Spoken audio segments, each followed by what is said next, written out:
can support each other, but also how can you bring up the arguments to push the political will. So we will deal a little bit with advocacy topic as well. And I would like to present to you our great friend and colleague, Paul Sulberg. He is expert of 1,000 different things, but today we will tap into his expertise of youth work, especially Norwegian youth work, because he has been Secretary General of Norwegian Youth Center Association, which unites more than 600 youth centers across Norway. So he will share a bit Norwegian role of youth work, the place of youth work in among the other systems. But also there is one more topic we didn't cover this week. It was youth worker competencies. So what do you need to know to be a youth worker? It's quite important element of youth center. So we will try to get as much as possible in 30-40 minutes before Paul will have to go to another meeting. And Paul is also teaching youth work and youth knowledge at the Norwegian University. So quite a lot of links to youth work, and has helped a lot last 10-15 years with Lithuanian youth work development by coming here during trainings, sharing Norwegian practices and approaches, and so on and so forth. So Paul, I give the floor to you. And so we will go, how did we say it? Freestyle. We'll go where it goes. And if you have comments and questions, drop it in the chat. Paul, microphone is yours. Thank you, Marius, and thank you for inviting me. Can everybody hear me okay? Very good, very good. Yeah, so thanks for a nice introduction. Took first 5 parts of my presentation away. That's good. Now, my name is Paul Solberg. I'm living in Norway at the moment. So Marius touched a little bit upon my background. I've been involved in youth work or youth NGOs most of my life. I did spend 6 years as the Secretary General of the Norwegian Association of Youth Centers, which I'm going to talk a little bit more about that later. I've also been the president of POIVE, which is the Professional Open Youth Work in Europe, which is kind of the International Association of Youth Workers in Europe. And today I'm working at the University of Southeast Norway, where I teach in youth knowledge, in participation, youth management, and non-formal education. So I'm going to talk a little bit about what kind of educations we have here and how we are working to prepare youth workers, but also what we need to still develop at the end, I hope. So I was asked to talk a little bit about 3 different subjects, and I have the time until 11, so I'll just stay online and you can catch up with me. So a little bit about the youth work situation in Norway today, and then a little bit about the Youth Center Association, or the associations, and why they could be important or are important, since you're also talking about the advocacy later today.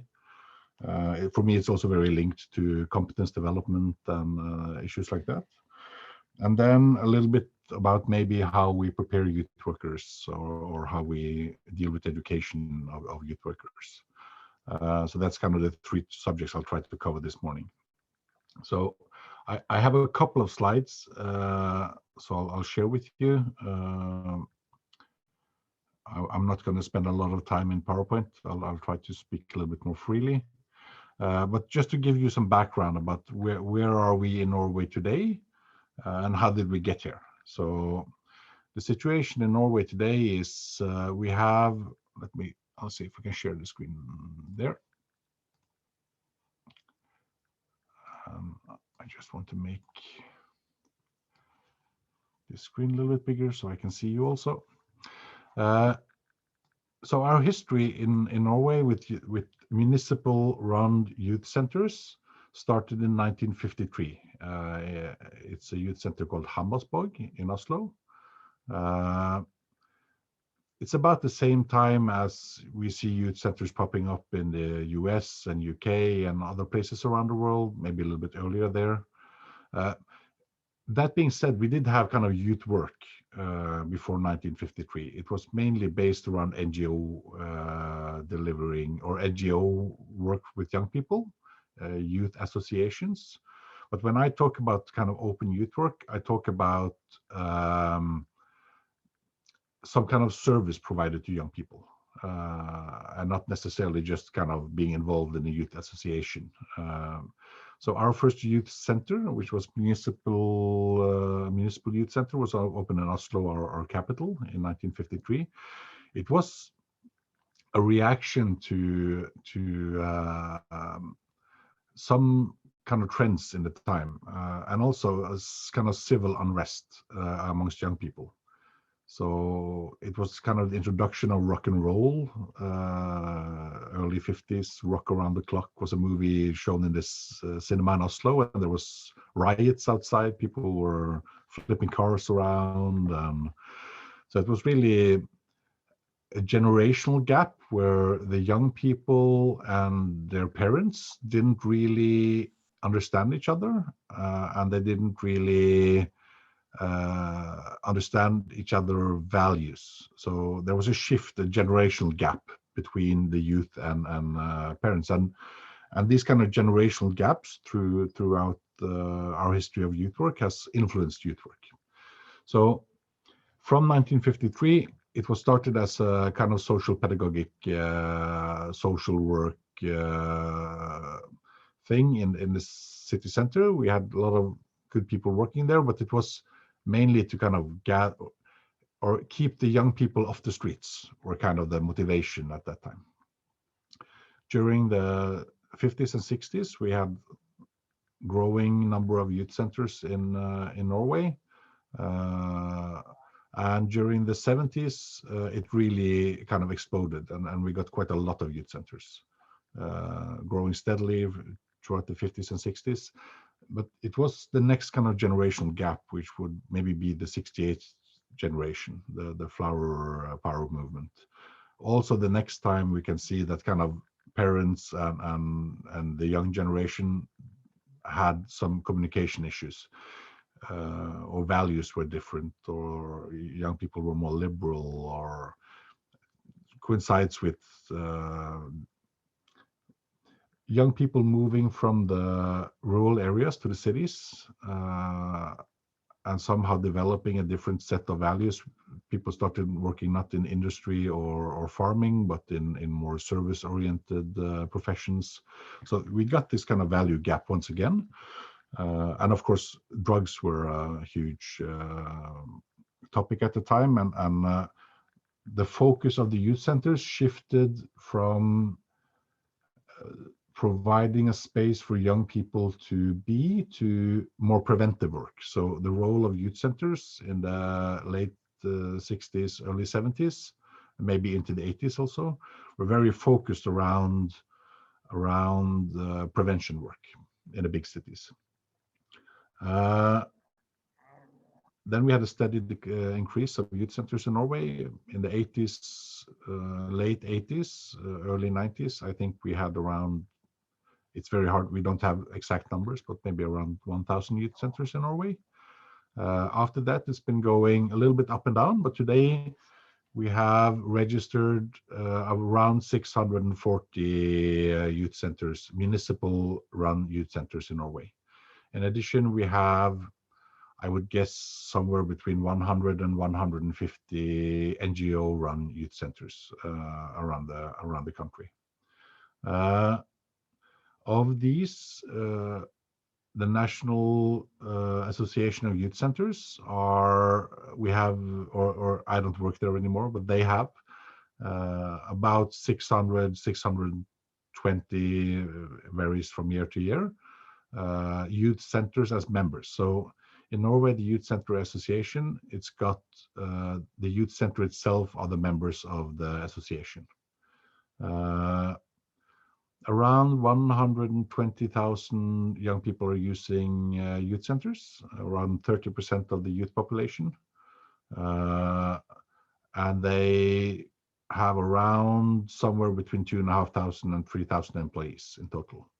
So in Norway, we are 5.3 million people living at the moment. So it's not a big country, and it's also very spread. It's a large country compared to the size of the population. So we have got a lot of rural areas and not that many big cities. But around 30% of young people are using the youth centers on a regular basis. So regular basis meaning once or twice a month, at least.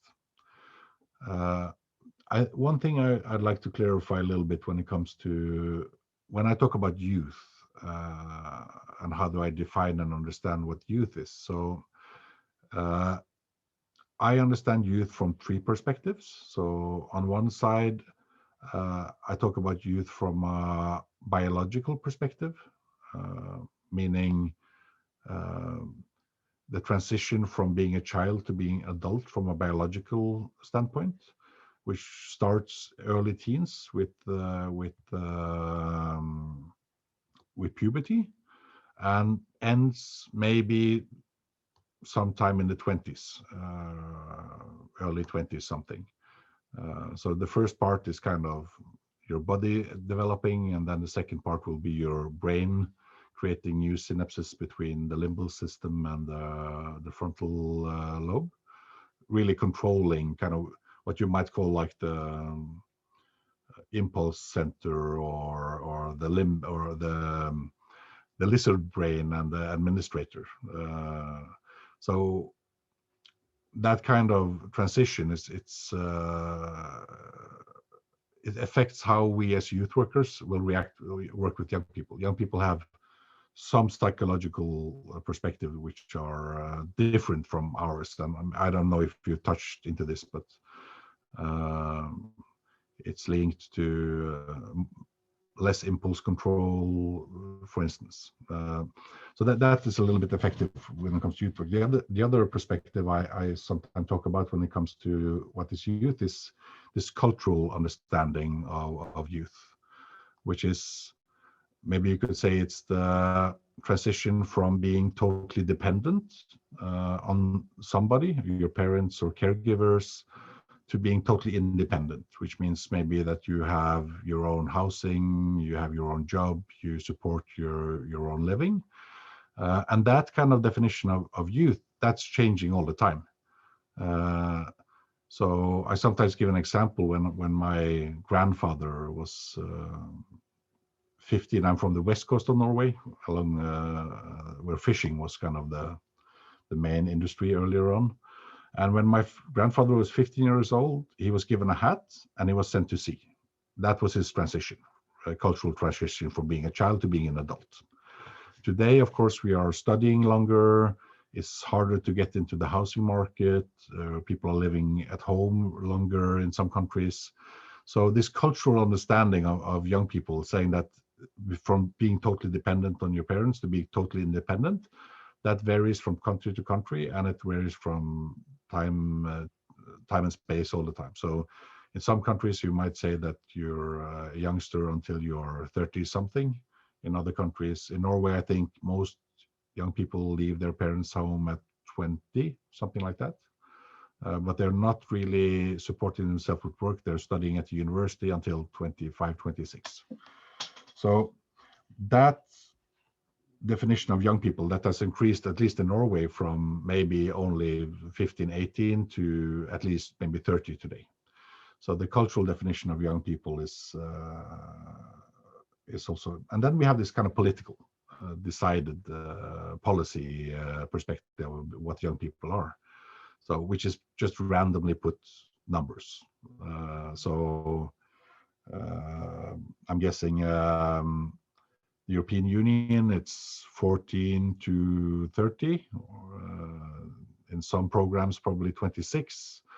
In Norway, we have some youth programs going from 12 to 21. We have some going to 24.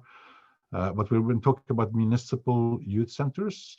Most of them, not all, would define young people as 13 to 18. So until you reach the voting age.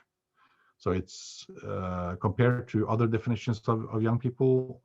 When we talk about youth centers in Norway, we're talking about young people, not early adults or students. We have some youth centers that are also catering to the needs of youngsters 16 to 24. And I would make the case that that makes a lot of sense to separate a little bit within this. There are quite a lot of differences between a 13-year-old girl and a 24-year-old student male. Like, you are in a different place. So services, it's hard to design a service that caters for a 13-year-old and a 29-year-old and meets the same needs. So, but at least when we talk about youth centers in Norway, we're talking about 13 to 18 most of the time. Most people using the youth centers are 14 to 16. There's a shift. The older you are, the less people are using the youth centers. I'll touch a little bit on that. I'll talk a little bit about the young people that are actually using the youth centers after. To understand a little bit more about what role does the youth center have in Norway and in the kind of the Norwegian in the Norwegian context. So to try to place it a little bit, I think this would be an overview. So most young people up to 18 are attending school, 97, 98%. So that's kind of the biggest arena for young people. It's also important when we talk about youth centers and youth work to understand that we are a part of young people's lives, but there's also more important parts. So school is where young people spend most of their time in Norway. The next would be sports organizations and NGO organizations. I'm saying that a little bit hesitating a little bit when I'm saying it.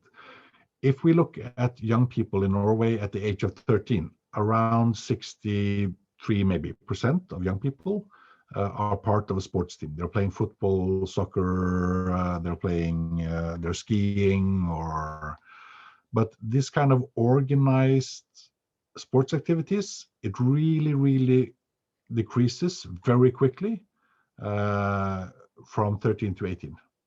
So when we reach the age of 18, we're down to maybe 12, 15%. So even though sports are a large activity for the youngest young people, it's not a large activity for the older young people. So 60% attend sports, around 20% attend different types of NGOs, political, religious, scouts. So that's the part where the civil society is kind of involved with young people. And then you have the open youth work, which is youth centers. Around 30% of all young people attend the youth centers. And it's the second biggest leisure activity for young people in Norway. So we have sports, youth centers, and then NGOs. I also want to just mention the detached and outreach work. It's a little bit kind of more specialized work. The detached youth workers, they're kind of taking their youth work out on the streets. So they're not connected necessarily to a youth center. So it's reaching maybe 12% of young people, where we take our youth work out to where young people are. Very often their target is a little bit more preventive work, social work. So they're trying to deal with, a lot of the time they're dealing with young people that have some kind of issue or need some kind of support. So the detached and outreach work, we see that in the larger cities. And with larger cities in Norway, I mean, like the local city where I live, Tønsberg, it has 35,000 inhabitants. That would be a medium large city in Norway. So I'm guessing that cities with 25,000 plus, most of them would have detached youth workers alongside the open youth centers as part of them. And very often they are organized in the same unit, And very often the youth workers we have a lot of detached youth workers who are also working on youth centers, and the other way around. Youth center workers also working as detached youth workers. And then we kind of have the social services, which is when families need much heavier support, or even when kids need to be taken out of their family. So that's kind of more it's more legal things. So the open youth work and the detached youth work, we're dealing in the field of non-formal and informal learning. So that's just a picture. Social services in Norway, maybe around 2 or 3% of young people are involved with the social services, either through giving families support to dealing with everyday life, or having to take children out of their families for a shorter or longer period of time. So school, sports, youth centers. That's the main activity for young people in Norway. Looking a little bit around kind of maybe the philosophy or around and the discussion going around youth centers and youth work in Norway, we have always had this kind of conflict in how we deal with and talk about young people, or talk about youth work. So on the one side, very early on in Hammersborg in 1953, there was now a very famous professor in Norway, Frønes, who kind of made the statement saying that a youth center is a place to be and a place to learn, which in Norwegian sounds very good. It's very rhythmical and lyrical. But what he's saying is that it's both going to be a place where young people are being allowed to just be themselves, just hang around, to create a safe environment for young people to socialize and develop as young people in. And it's also going to be an arena for learning. Today, I understand that as the difference between informal and formal learning arenas. So you have the formal learning arenas, which are schools, universities, and then you have the non-formal learning arenas, which are facilitated learning, supported learning. There's a difference in those two. The main difference, the way I understand it, is that the formal learning arenas like school, your learning goals are set by others most of the time, by government or teachers. So you as a student, maybe I'm interested as a good teacher in how you're going to learn these things, but I know that you're going to learn math and you're going to learn a specific part of math this year. While with non-formal learning, the learning needs comes from me. I'm the one who defines my learning needs. And then the informal learning arena, it's this place to be. It's just this learning that happens between people in an informal way. So I sometimes give an example of myself, because I've been attending youth centers since I was 10. We have some junior youth centers also, so you can start a little bit earlier. And I was active and in the youth center board as a youth when I was 14, 15, very active. So I saw a friend of mine, he was playing the guitar. He was sitting on the couch, and he was very, very popular with the ladies, the young girls. And I figured out I need to learn how to play the guitar because I had such a musical interest.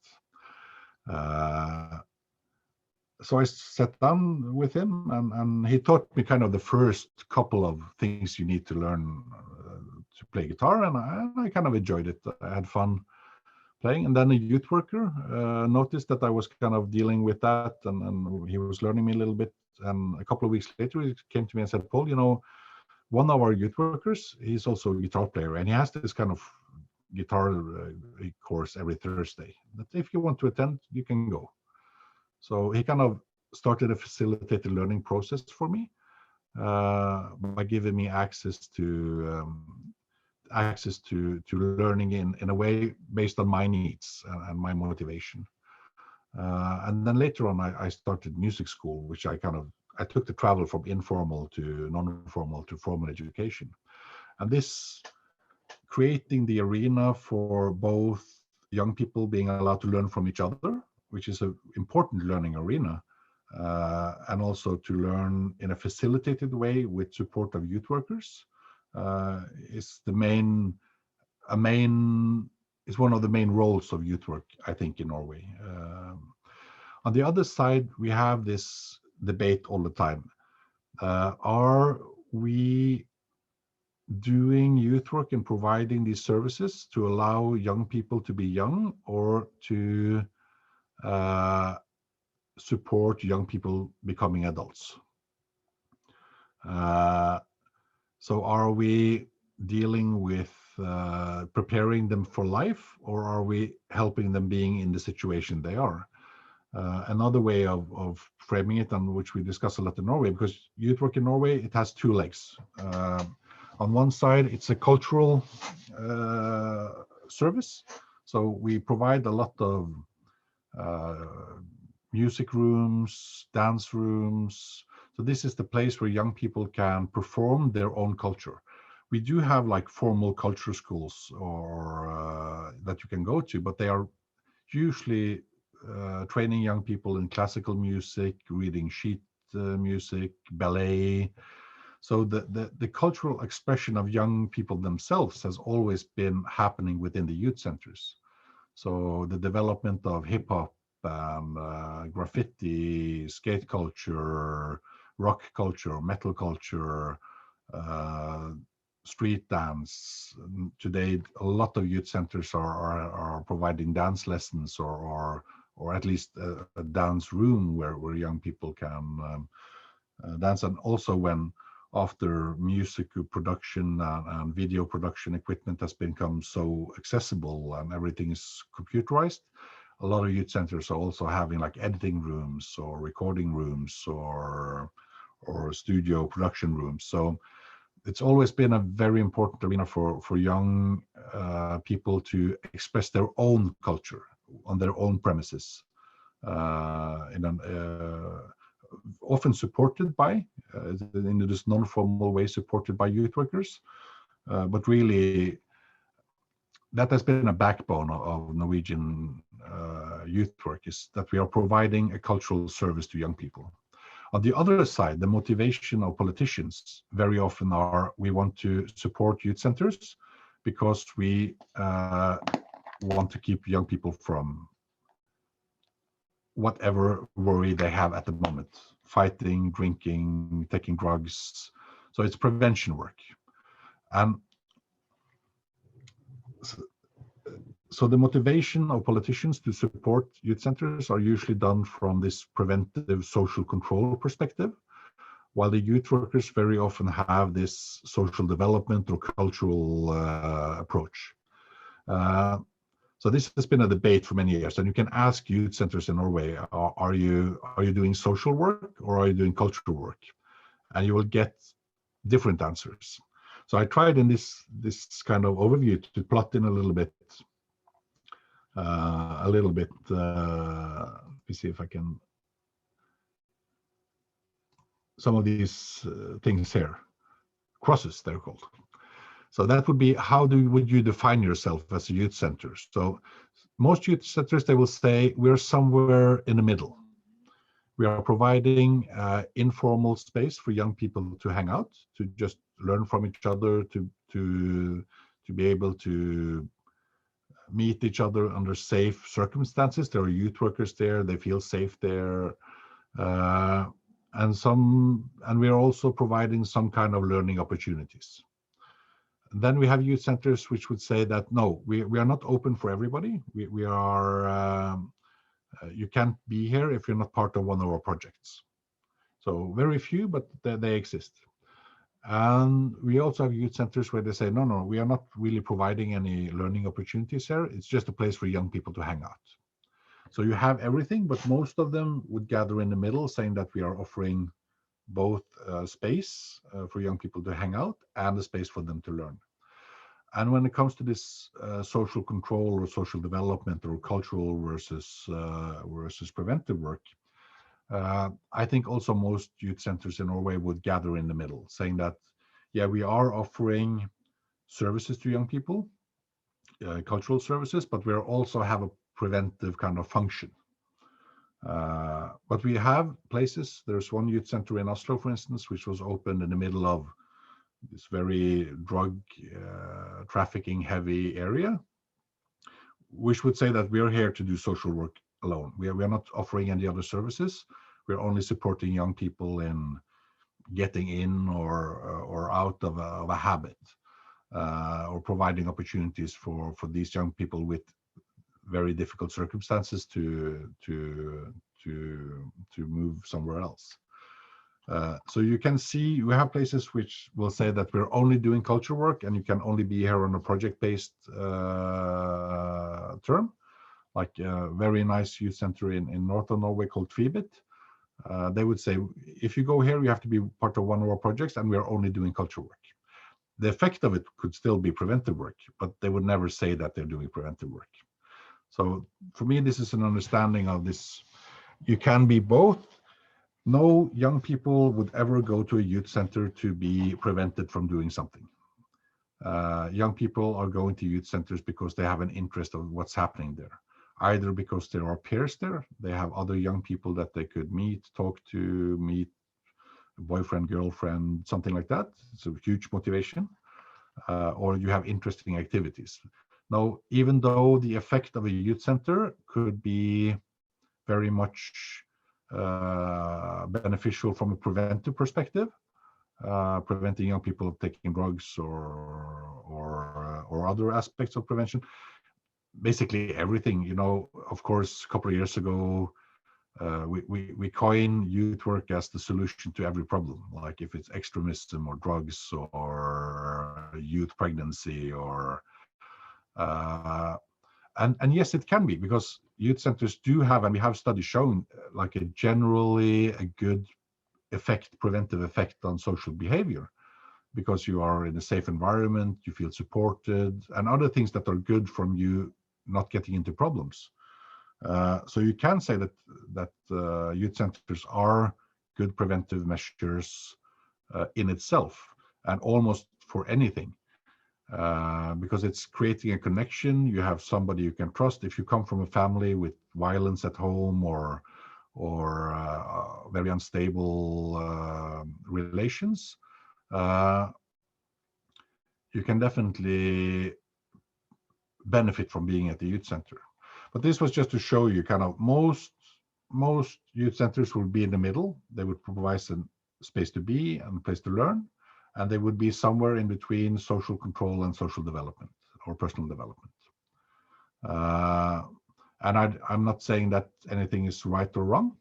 I'm just saying that that's how I understand Norwegian and maybe Nordic youth policy or youth centers. So let me see. I did some notes, but they're in English. So that's my understanding of the diversity of Norwegian youth centers. They have different approaches. They have different influences. Maybe somebody's leaning in one direction, somebody else is leaning in another. But I don't see this as yes, Marius. Yeah, you're saying that it's really like different case in each youth center, but are those choices, I have the word, but now I forgot, conscious choices, or it just happens? And to which extent the political will of municipality understanding is important and affects the youth work situation? Yeah, so I would say that it's sometimes it's a deliberate choice, like Tvibit or Riverside in Oslo, which this Tvibit, this cultural house, they made a very conscious choice saying that we're doing this kind of youth work or having this approach. Many times it's developed from tradition, I think. I think most people would say that they are culture workers and social. I think like being in the middle, that's a conscious choice, because you're thinking about what your role is as a youth center, as a youth worker, or what are my activities.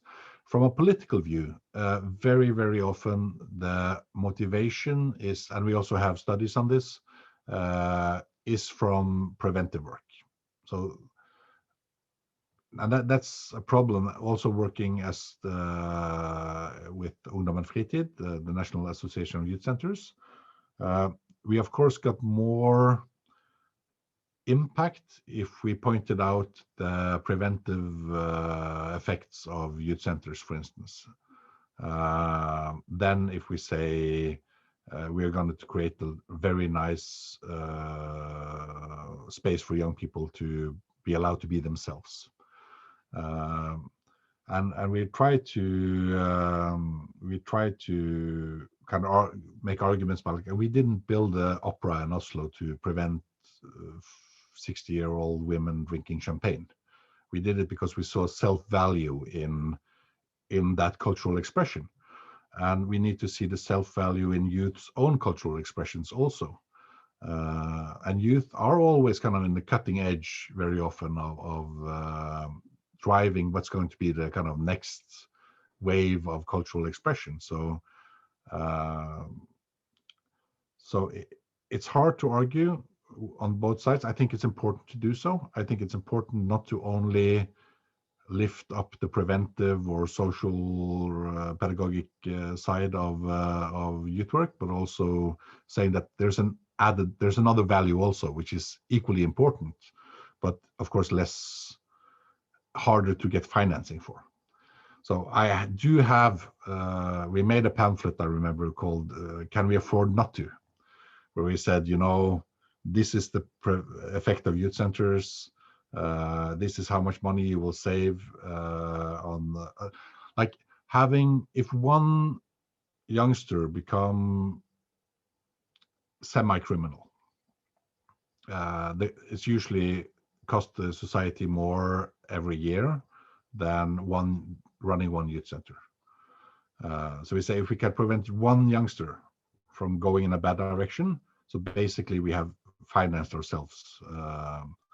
But also arguing with prevention work is very hard to measure, because if these young people didn't, especially the effect of youth centers, we have done it, and we can see that, for instance, on alcohol use, we can see an improvement in young people who are attending or not attending a youth center. So we do know that there's a preventive effect, and it's a proven preventive effect. But did I not drink a beer when I was 17 because I went to a youth center, or because I met this drug addict in school when I was 10, or maybe my parents had a lot of impact, or my friends? So it's so hard to isolate kind of the youth center as a preventive. You live a whole life, and you live your life in many arenas. And let's see.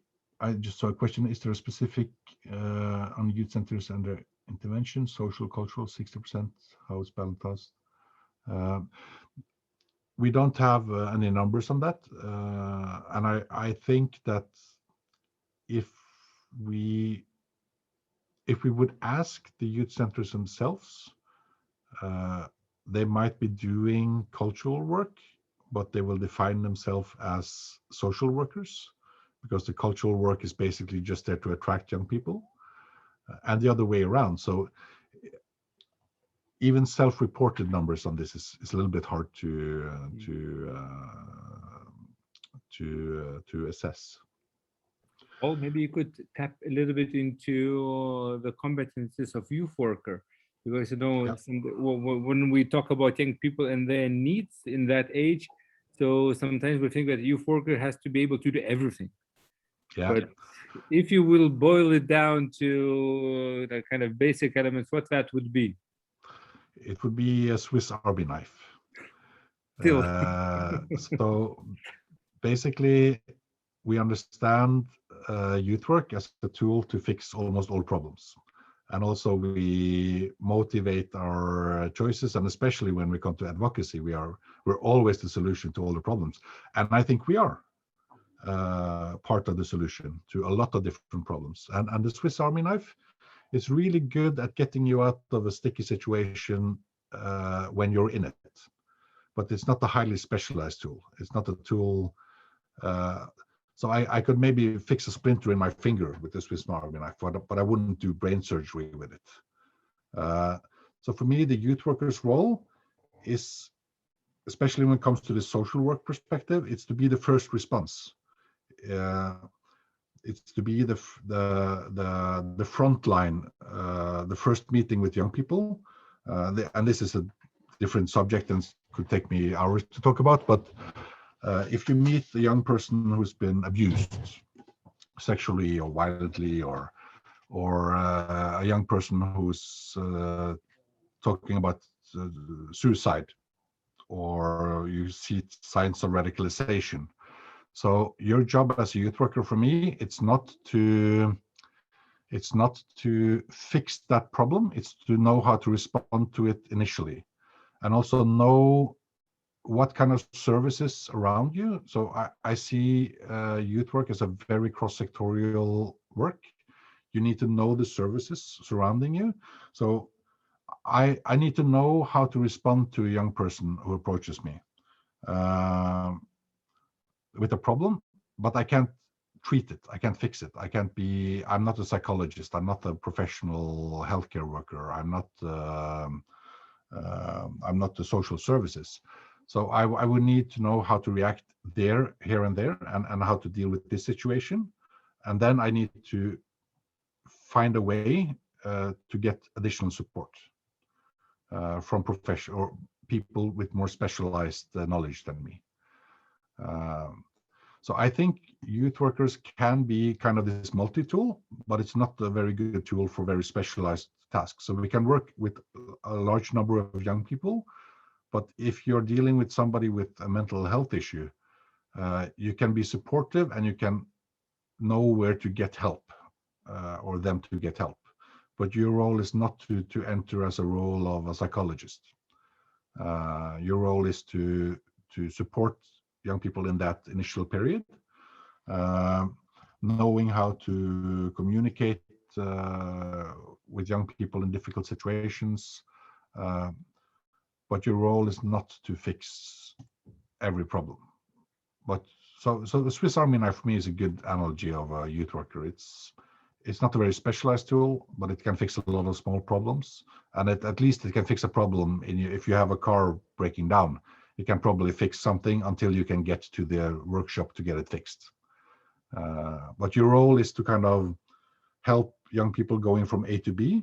So taking that transition from helping right here and now, and then kind of getting the support that young people need.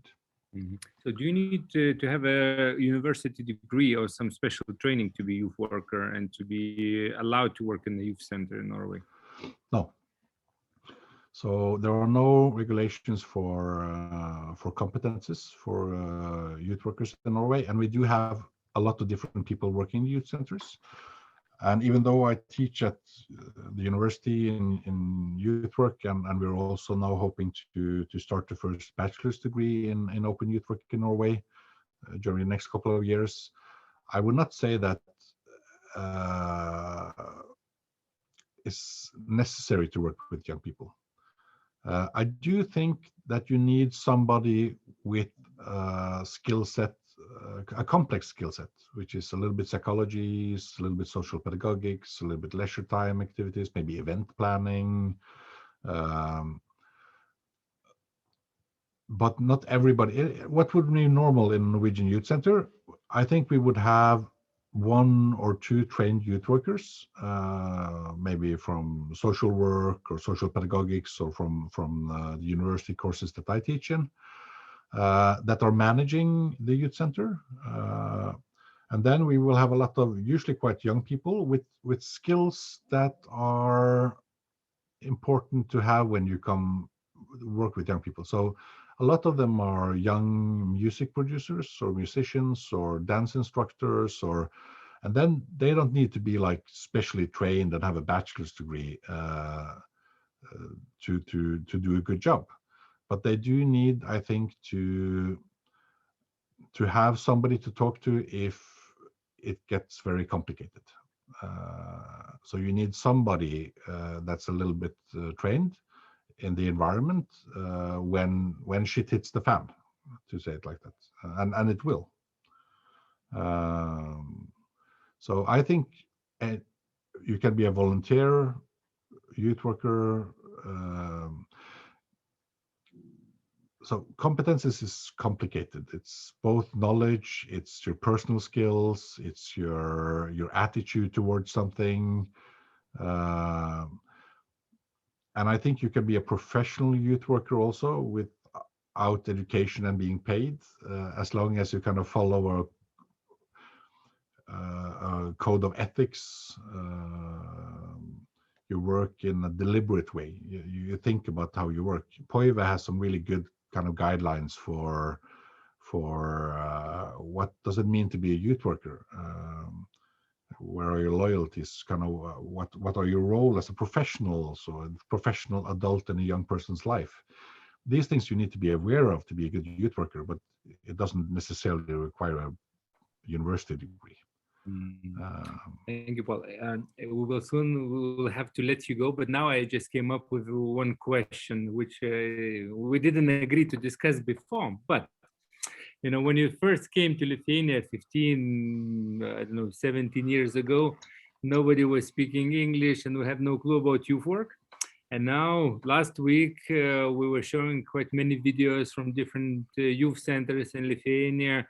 And I mean, all around Lithuania, we have well-working youth centers, and some participants think that we're living in a great country. So what happened in your perspective? What helped to spread the youth work in Lithuania? So I think there are different elements to that. I think one of them would be the first association I worked with in Lithuania was the Association of Youth Coordinators. And to have this kind of umbrella organization that could push a little bit politically to establish more youth centers. But also, we had the same issue in Norway, even though we've done youth work for a long time. It's about developing a language. And I think education is one way to do that. Associations is another. We need to make sure that we speak about the same thing. Like when I talked a little bit earlier about what is a young person, it could be understood in different ways. And I need to clarify that when I talk about young people in this perspective, I'm talking about 13 to 18. It's because I worked in Europe for many years, and I didn't really understand that. It took me a couple of years before I understood that young people in other kind of definitions are bigger, larger. We're working with students, or in some countries in Europe, if you're a single farmer living with your mother, you can be a young person by definition until you're 49. So to develop a language together, to make sure that when I talk about preventive work, cultural work, informal, non-formal learning, having these kind of terminology makes us able to discuss between borders. And in Norway also, we needed to kind of develop this language to make sure that when I talk about young people or youth work, I understand if you're from the north of Norway to the south of Norway. I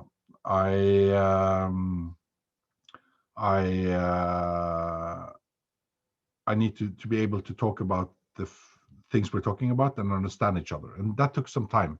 And I think in Lithuania, that was one part of the solution. I think a lot of youth workers in Lithuania share a language and understanding of what they're doing, which makes it possible also to further develop as professionals. And professionality for me is also about language, being able to communicate in a good way. So understanding terminology, having this basic education training, it's for me super important in both developing yourself as a youth worker, but also developing the field of youth work. And in Lithuania also, I think political will. At some point, politicians really wanted to do something. So it was both bottom up and top down. So there was a demand and there was also political support. And also and there you were some funding opportunities, which was increasing political will. Yes, Yeah, and I think funding is important. today we will discuss a bit more, and I also dropped a few things in a chat because sometimes you can use good examples, sometimes you can really pressure the need, sometimes you can relate to European documents or frameworks or funding opportunities, and Nerijus will also help to get to those topics soon. So I think let's share some reactions to what Paul was saying before we let him go to join another meeting in a couple of minutes. So I give the heart. It also, proves a bit what we were speaking this week and last week. And I think there is quite good tendencies on European level, and we can really use it to leverage a bit the developments in our local realities. Okay, thank you, Paul, a lot, and I will also join your other meeting very soon. Thanks, and have a good day. And if you have any pressing questions, I can join you after the next meeting if somebody really wants to discuss something. And also, I recorded this meeting separately. I will upload it to our Facebook event, and I will tag Paul. So if you have questions or comments, we can also continue virtual discussion there. Okay. Very good. Nice to see you all. I have to leave for another meeting. Thank I you. hope you Paul. enjoy the rest of your day. Thank you. Okay, so I'm taking over the screen in Zoom. To react a bit on Paul's work and importance to Lithuania. In Lithuania, we have these Norwegian grants, and probably Paul is a partner in half of the applications in Lithuania for Norwegian grants, so he's really quite known. As you saw in his background picture, there are a lot of guitars. So Paul is also doing charity work, is bringing used musical instruments to Lithuanian youth centers, because that's the main difference, I would say, between Lithuanian youth work and Norwegian youth work or Scandinavian youth work, that they do a lot of culture, music, arts linked to youth work activities. And then in Lithuania, it's not so much of that which is linked. Okay, so when we were planning the program of our training course, we said, okay, we have to do something to motivate people to stay till the end. And as we like to joke, do you know what is the most favorite topic of Lithuanian people?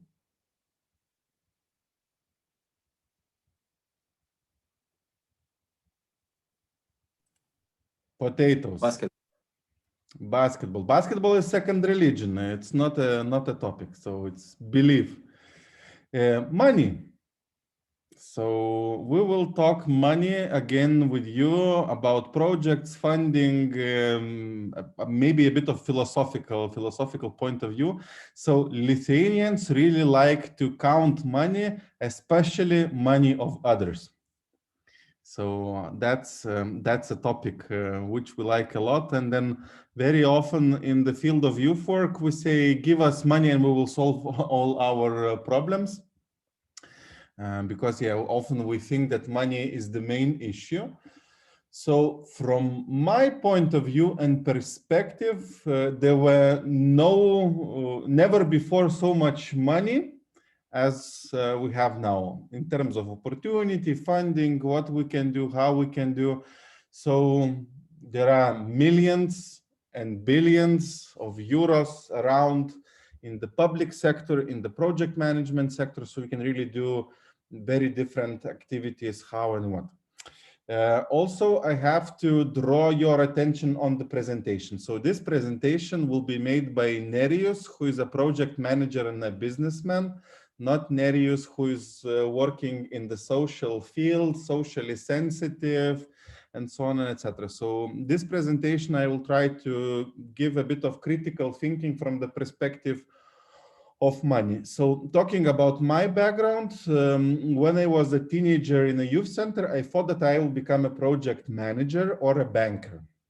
banker my mother wanted, so I went to study business management, marketing, finances, and English language, because that was quite a career choice for me. I was good in maths, so somehow I thought, yeah, will be the direction where I'm going. So I have a degree in business management, which I'm using quite a lot in project development, project manager work, training field. So really quite a nice skill set which I have developed.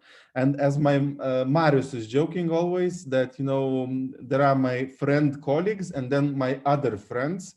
So my other friends are bankers because we were studying together. So very often I have these conversations with people who deal with very huge amounts of money, work for big corporations, for factories, and so on, etc.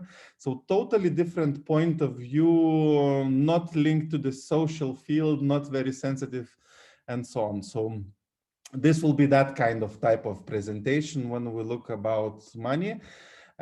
What is also quite important to understand that also financial side can, like this financial worth can be an indicator to make decisions and to try to understand, do we have to do things or not? So a bit of critical approach from the money perspective will be presented.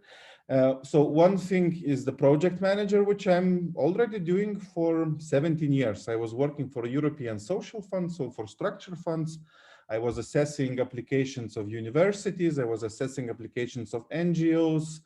I'm writing professionally projects. Even sometimes business companies are hiring me to, municipalities and business companies are hiring me to write project applications. And on the other hand, also myself, I have 11 years of experience of managing several business companies. So in this presentation, I will tell a bit about that also, because me and Marius, we own a training center in Lithuania, which is in the municipality of Elektrėnai. And I also had some not so nice experiences in life, losing money to bad investments, which were also linked to infrastructural things. So a bit of, you know, critical approach and explain the logic how and what I will tell you. So when we talk about establishing a youth center and funding a youth center, point number one, funding for youthcenters.eu does not exist. So what you have to understand, there are a lot of different opportunities to get project funding, grant, subsidy, to build something, to create something, but it might be that something will not happen in particular, which will suit you the best. So myself, I started to work in Elektrėnai Cultural Center in the year 2010. And one of the agreements with the director was that I will help to establish a youth center. We were establishing youth work and we were establishing a youth center. So the youth center opened only in 2018. It took us 4 years of waiting to find a fund which would suit us, where we could apply and get a grant, and only we succeeded from the third time because of competition, because of priorities to get a grant for renovating the youth center, to get an investment of 150,000 euros to have this 200 square meters youth center. With our training center, so this hotel in the countryside where we do training courses, about some of people were talking during the week, it took us 8 years to find a suitable grant scheme that our business idea could get funding for a renovation of the building. And I had to reapply 2 times for that grant to do what really we wanted to do, to have this understanding. So what is very important to do, so establishing a youth center, that's a long-term commitment in terms of time, in terms of what you want to do and how you want to do. So this is the photos of our training center, 4 hectares of land, 3 houses. We accommodate 35 people. We bought it 11 years ago. So this year on 1st of May, it will be 11 years when 5 guys with trainers in the youth field, we decided to buy a place. And only last year in October, we started renovating the building. So the first picture up in the left, that's how it looks from the sky. The photo below, that's how it looks from the night, and the other photo, that's how it looks 1 month ago after the renovation.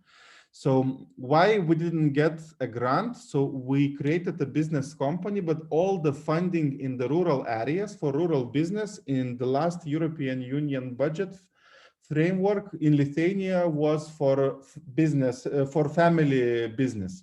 So only a family business could get a grant for funding. And probably, as you can imagine, in a Catholic country, Lithuania, 5 men are not considered to be a family.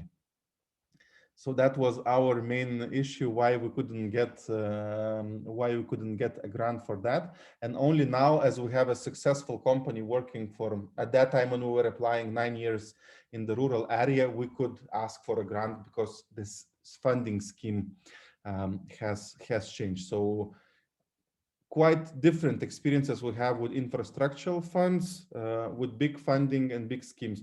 Why I am telling you about this? Because some of you are saying we want to do it as a social business, as an NGO, or as an individual. So that's also fits quite a lot. This example fits quite a lot your situation, what you want to do as an NGO.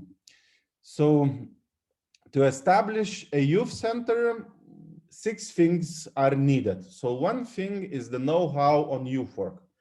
So for you to understand what you want to do, how things are working, what is the reality, what are the examples, I really think after this training course, now you have the know-how on youth work. So how it looks in even the space. So second part of know-how, you should understand how construction and renovation is being done. Why? Because if you know what youth center activities have to be done, you meet the architect, you meet the construction worker, and you tell the vision, what you need, how the spaces should look, what is the building which you have, and then they know the requirements. For example, the construction workers, when they entered the building, the basement, where we said we want to have a youth center, they immediately said we have to dig 0.5 meter below, because otherwise we will not meet the requirements. We have to have air conditioning system, because otherwise we will not meet the requirements. We have to have separate toilet for boys and girls, because we will not meet requirements. The building was without windows. They said we have to have natural light coming in. So they know all these also construction stuff, how to arrange, how things should work, and so on, and etc. In Elektrėnai Youth Center, we could have had 3 separate entrances. So yeah, me knowing that it should be a separate one entrance, maybe hidden away, we made the choice how and where it should be and should look. So with construction and renovation, it's also quite particular skill set, but this skill set you can outsource very often. Know-how in project development and writing. So also from project writing, there are different types of projects. So some funds, they are quite philosophical.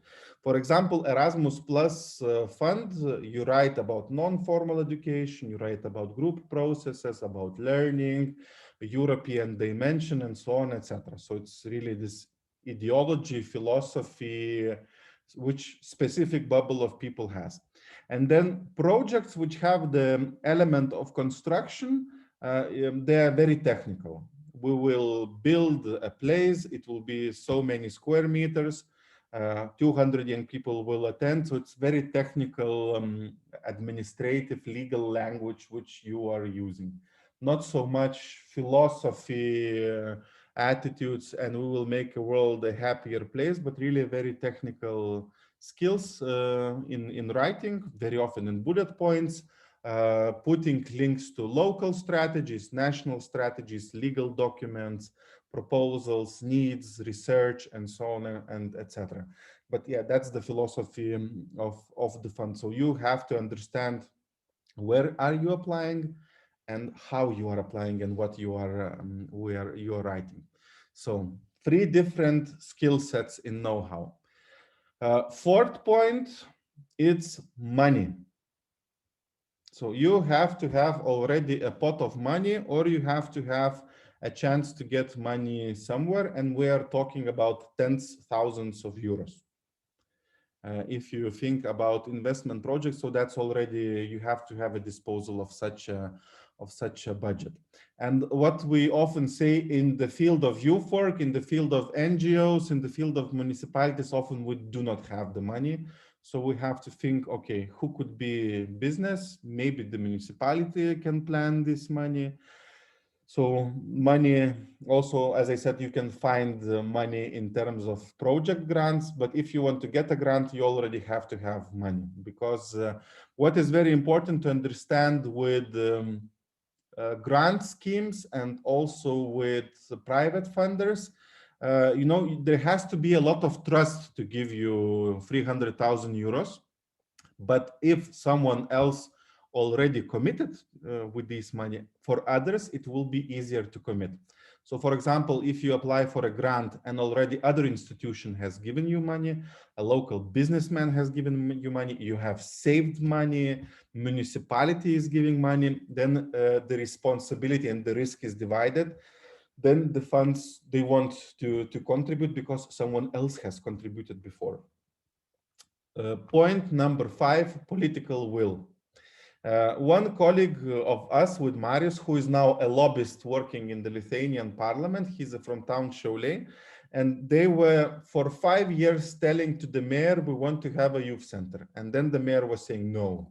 He didn't understand why and how. So how they got political will. His town, Šiauliai, was town twinning with a Swedish city. So political delegations were exchanging from time to time. So their youth organization wrote an email to the Swedish delegation when they were coming to Lithuania and asked to bring a young person from Sweden into the Swedish delegation from the municipality, because they, as local young people, they would be very happy to meet that youngster. It was happening in the year 2000. Swedish delegation came with a young person.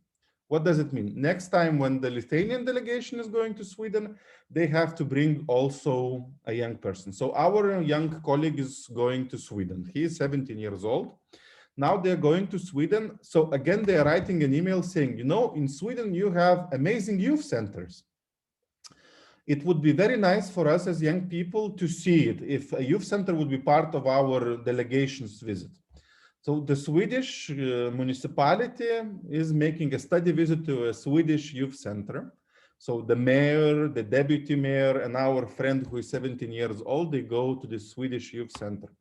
In the evening, they sit in a town, youngsters, politicians, they drink a beer, and suddenly from nowhere, mayor has a genius idea. We have to open a youth center.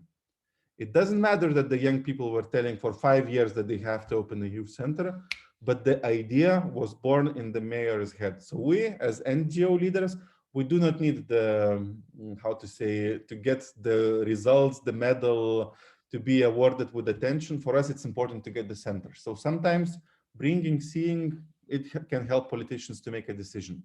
Paul was saying about the political will in Lithuania by the politicians, but I would say it was not political will. It was more will of mid-term level public sector managers like Lina we have from municipality, like some of the Portuguese participants here, people who are responsible for youth issues in the municipality, and they know how to convince politicians that we need to have it. So political will can be developed, and very often in Lithuania we say that you have to deal with mid-level management in the public sector, convince them because they know what kind of strings to pull, how they are the ones who are preparing the documents and politicians are only putting the signature. So political will needs to be developed. And then you also need to have community support. So it can be young people, it can be priests. So for example, in a small town in Lithuania, priest, we will be Priest will always be some kind of, role model or opinion leader, which will be supporting it. Police has a very good support. School headmaster, he's also a local responsible person, so you can get. So, ladies and gentlemen, if you have 3 out of those 6, I think you could gather a team. I think you could manage, plan well, organize, and establish a youth center. So you should really check how these things could work, plan a bit in advance, prepare some things, and when then there is you have know-how in youth work, you have the community support, and you already know that some project funding is coming. Others is possible to arrange. Okay. So what are the main challenges with infrastructural projects? You need to have a technical project. So there should be drawings, schemes, things which Ufuk was showing you yesterday. Also calculations how much the renovation will cost. And these kind of documents, they need to be prepared 2 months, 3 months, half a year in advance. When we were preparing it for Elektrėnai Youth Center, we did it once, and then we were using the same documents for 3 years, reapplying for different grants. These kind of documents, they also often need financial support. So you have to invest money into that. And we again are talking thousands. So it might be 5,000 euros, 3,000, 2,000 euros for a budget, for technical drawings, for plans. Sometimes you even have to submit a permission already that you have the right already to do this reconstruction renovation. With our training center project for the renovation, we invested 5,000 euros to be able to apply for a project grant. Other thing, some European projects for infrastructure, they require technical expertise. So an engineer is writing you a paper that your project meets the legal requirements, the construction laws, it doesn't have an impact to the environment, and so on, etc. Why? Because the managing institution they are not professionals in construction, so you need to get an additional paper. So with our training center, it's 1,500 euros additional expenses for this technical expertise, which you can put afterwards into the budget, or you pay from your own pocket. Impact to environment assessment. So if you build something new, probably you will have to check new, which is public, which is a business, which is providing a service. You'll have to do an assessment what impact it does have for the environment. Can be 20 pages. It's really like essay with some technical data, again 1,000 euros. And another very difficult challenge is that structural funds, they are funded with a refund scheme. So for example, you sign a contract, you know that you will get 1 million euros. That's the grant, but you will get that 1 million euros when the project is over, when you submitted the report is assessed, and the fund is saying, okay, all costs are expected. Who of you can afford to invest 1 million euro from your own pocket and to get it back afterwards? Fernando is shaking the head. That's why very often municipalities are the ones who are applying for a grant. In Elektrėnai Youth Center, not the cultural center was the applicant, the municipality was the applicant, because municipality has such financial condition. So myself, I was paid by the cultural center, but the applicant was the municipality. So I wrote an application in the name of municipality, and then the municipality invested into the infrastructure which belongs to them.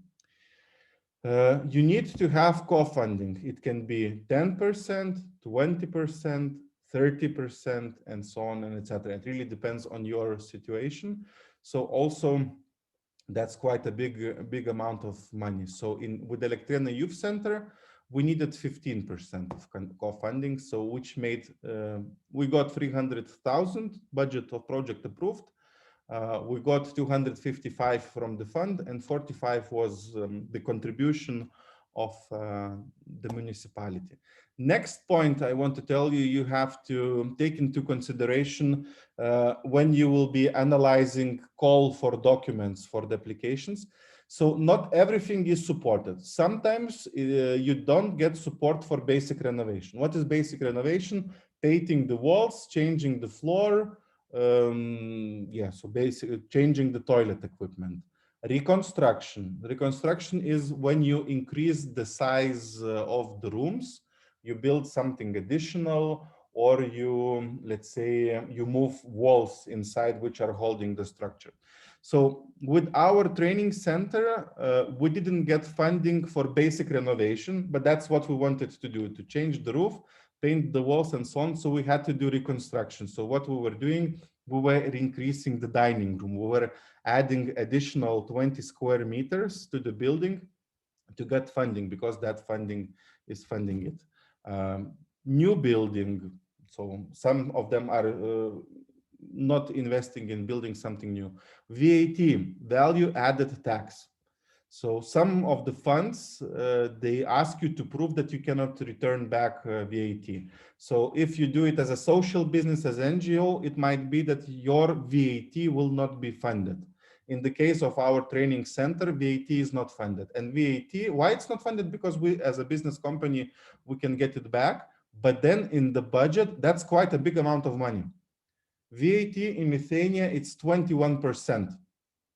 So yes, we can get it back from the state, or we can not pay taxes in the future, but still you have to have 20% of the total amount of the grant for 3 years, because only after 3 years this money will be back in your turnover of the company.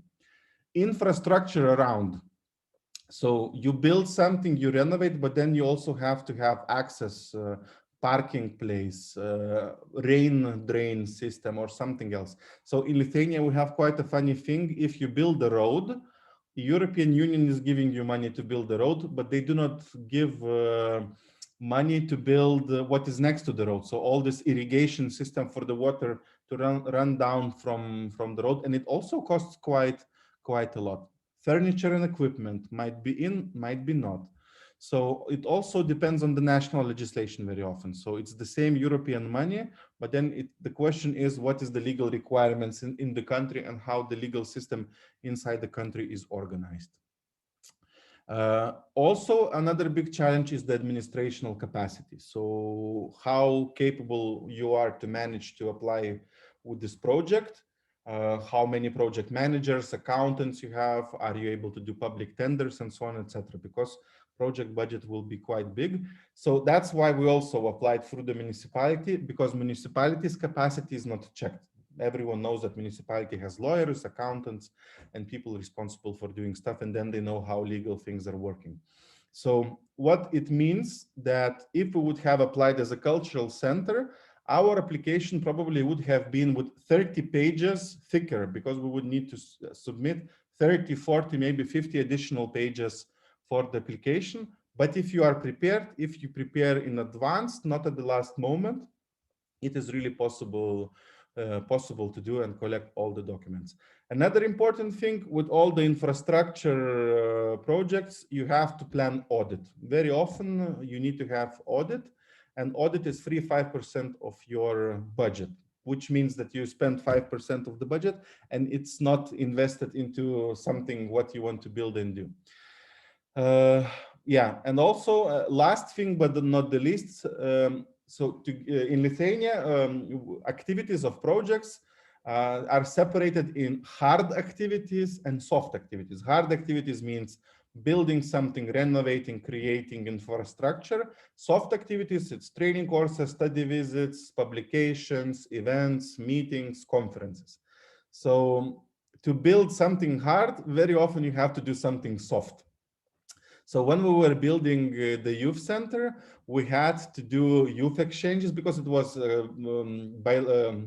two-country project, cooperation across the border, Lithuania and Poland. We were doing youth exchanges. we were doing training courses for specialists, we were doing study visits, we were doing conferences. And then with doing it through municipality was very happy that we were covering these activities by ourselves. Now, Elektrėnai municipality is building, from the same fund, Lithuania, Poland is building a firefighter station. So in Lithuania, we're building a station. In Poland, they bought a fire truck and renovated the fire station. And me and Aurelia, we had to do a youth exchange about young firefighters last year, but COVID came, so we didn't do the youth exchange. So sometimes you have to also do additional stuff for it to be able to implement. So some questions where I now want to get a bit of reaction from you and to have a bit of discussion with you. So a question for you: when is it worth to do such an infrastructural project? My question to you. So when would you go for such a complicated project? From what amount of money, let's say, or if the fund would give you something in particular? When is it worth all the effort?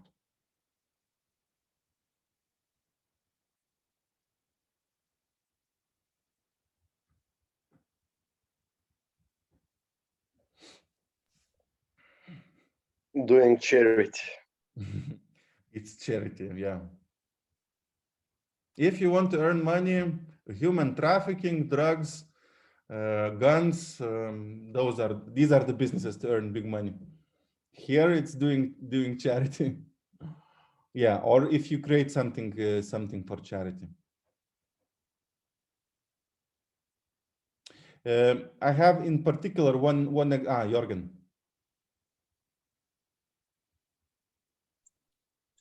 I think it's depending on what you do.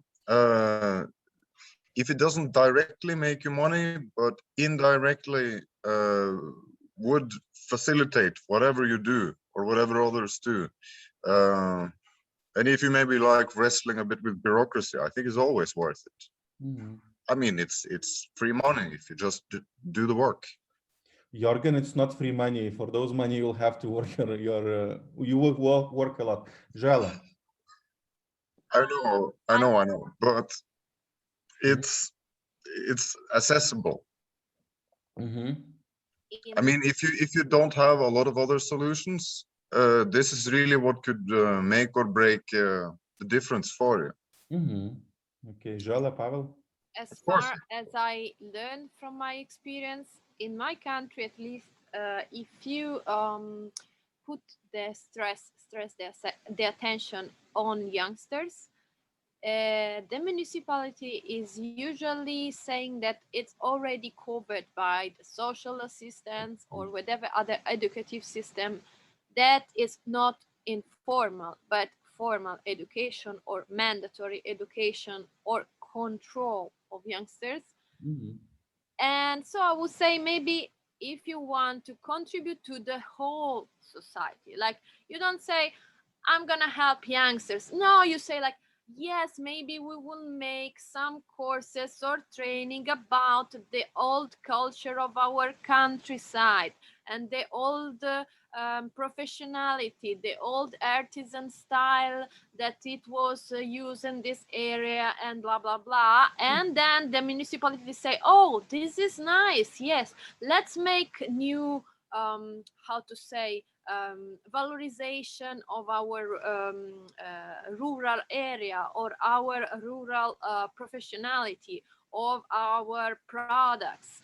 And how to say, to not say that youngsters are the main topic, because in the most of a municipality, youngsters are, how to say, too ugly, I'm sorry to say it, but too ugly to be cute as kids and too unproductive to be as the adults.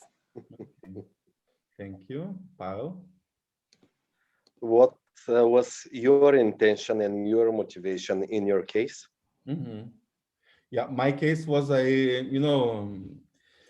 my motivation was till the age of Jesus Christ, 33, to open my own school and to have my own teaching. Yeah, so I'm quite ambitious. So by the age of 33, yeah, to establish it, to do something, and opening a youth center, I consider in the top 5 achievements of my life.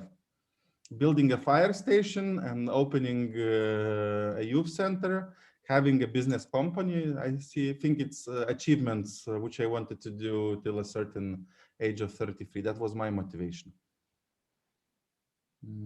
So answering my question, I have a particular example of a call. Last year in Lithuania, in December, there was a call for health education projects. It was funded by the Norwegian grants. So you could get around 200,000 euros as a grant.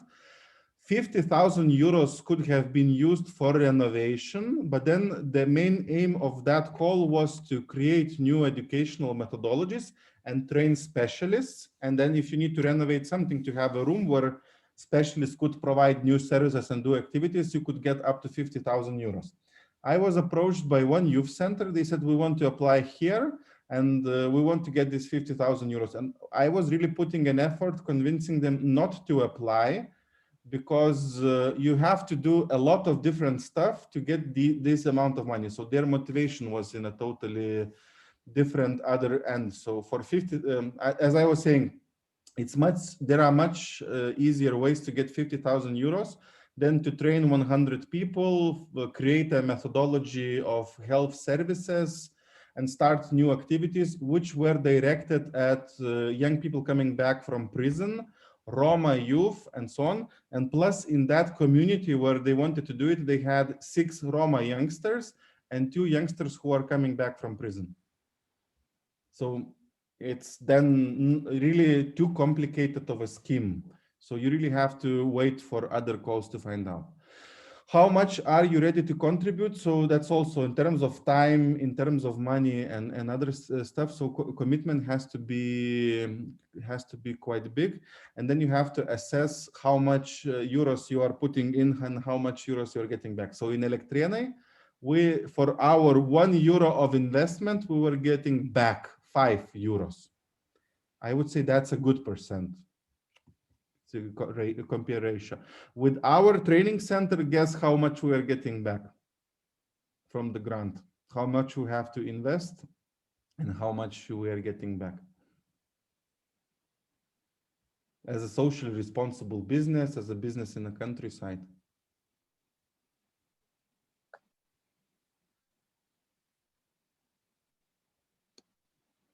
Francisco? Yes, I have one question.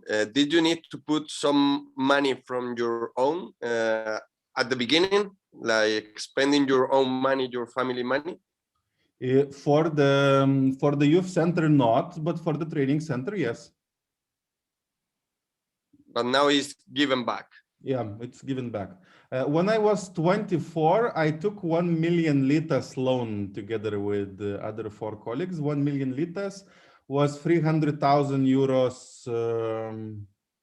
Yeah, what was 300,000 euros? It was 10 years ago. So in terms of value, that was quite big. So my wife was considering not to marry me because I had millions in loans. So I did that. I have this experience. Yeah, so with the training center, we invest into the project €1 and we're getting €1 back. So with social business, probably it will be 1 and 1. Okay, Pavel, and then Ricardo.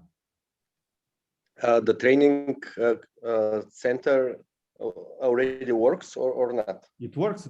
It's 11 years. We were buying a working one already. Not building, we were buying. And it is paid for the things you offer there, or it's okay. It's a business company. We're selling services of accommodation, food, and training room, and that's basically where we do all our training courses. And the idea was we were 5 trainers who are doing that, so let's buy our own space. It's really business, socially responsible, but not social business. The idea is to get to earn profit from that. Pavel? Pavel answered the question. Ricardo? Anyways, just curious. I don't know if it was mentioned before, but we're speaking of two different things. We are speaking of the youth center and also the training center. Yes. But has the youth center and going back to the question of cost, everyone probably has this difficulty. Is there's a lot of, if you can call it, free money to invest. But with all the applications that you mentioned, there is also an amount of time that you need someone almost to have a full job, just doing the application, just looking for the grants, just having the creativity to go and find that funding. I was just curious, considering you have that divided up, did you have that person, or could you do that investment? Because not many people have that person to go and get the funds, and they have to start to realize that it's basically fundamental to do that. But That's my job. I'm paid for writing Yes. project applications. okay, but It for was the youth center, for the youth example, for center developing and for youth the training. programs. Yeah, for everything. For Yeah. everything, what I'm telling, I was writing project applications, talking with architects, for permissions and so on, etc. So that was my job. I have the particular skill set. One of the other questions which I put, you have to understand what is your motivation. Why I'm giving the training center example. Our motivation was we wanted to have a building, so we wanted to have several houses, and then to pay it out. So basically to get it, and then if you start building something, buying something, renovating something, then it's a very big costs. And then you are not focusing only on the quality of activities, but then also you have to focus on managing the building, fixing the roof, fixing the toilets, systems, and so on, and etc. So what you have to do, you have to do a bit of assessment of all the alternatives, how to get a building: renting, buying, building, getting small value rent, or getting the rent for free, or using something as an alternative for a building, maybe a sea container, maybe a train carriage, maybe an old bus which is not driving, maybe a garage, maybe a steel hangar where you could do activities. Because in the last spot, yeah, those examples are quite cheaper. And another thing, if you do it in a small community, in a small town, very often buying is 3 times cheaper than building, because building prices are going up. There are legal, technical requirements and paperwork, and then yeah, you would not build something for as much you would buy. So with our training center, we bought it, I would say, 2 times cheaper than it would be to build from scratch the things. So for a youth center, the biggest risk is the building. So if you own a building, or you have to build a building, then it's really quite a high risk of going bankrupt or to fail, because it's really a very big cost in terms of electricity and other stuff. And what you also have to understand, even prices of electricity, bringing out the garbage, can be bigger for an NGO or a company, at least in Lithuania there are, than for a physical person. Pavel, you have one more question.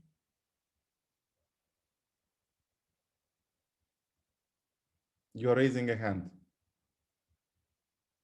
No? Okay, we'll put Pavel's hand. No. No. Okay, I'm putting your hand down. Andres? Okay. I just had a comment about building or buying a youth center, because in Latvia there's this one, it's a little bit religious, but it's an organization that's working with young people, and they had a project where they got 3 these containers that you get in the ports, where they're containing stuff in the ships, like the one that was stuck in the Suez Canal, you know, and they got 3 of those.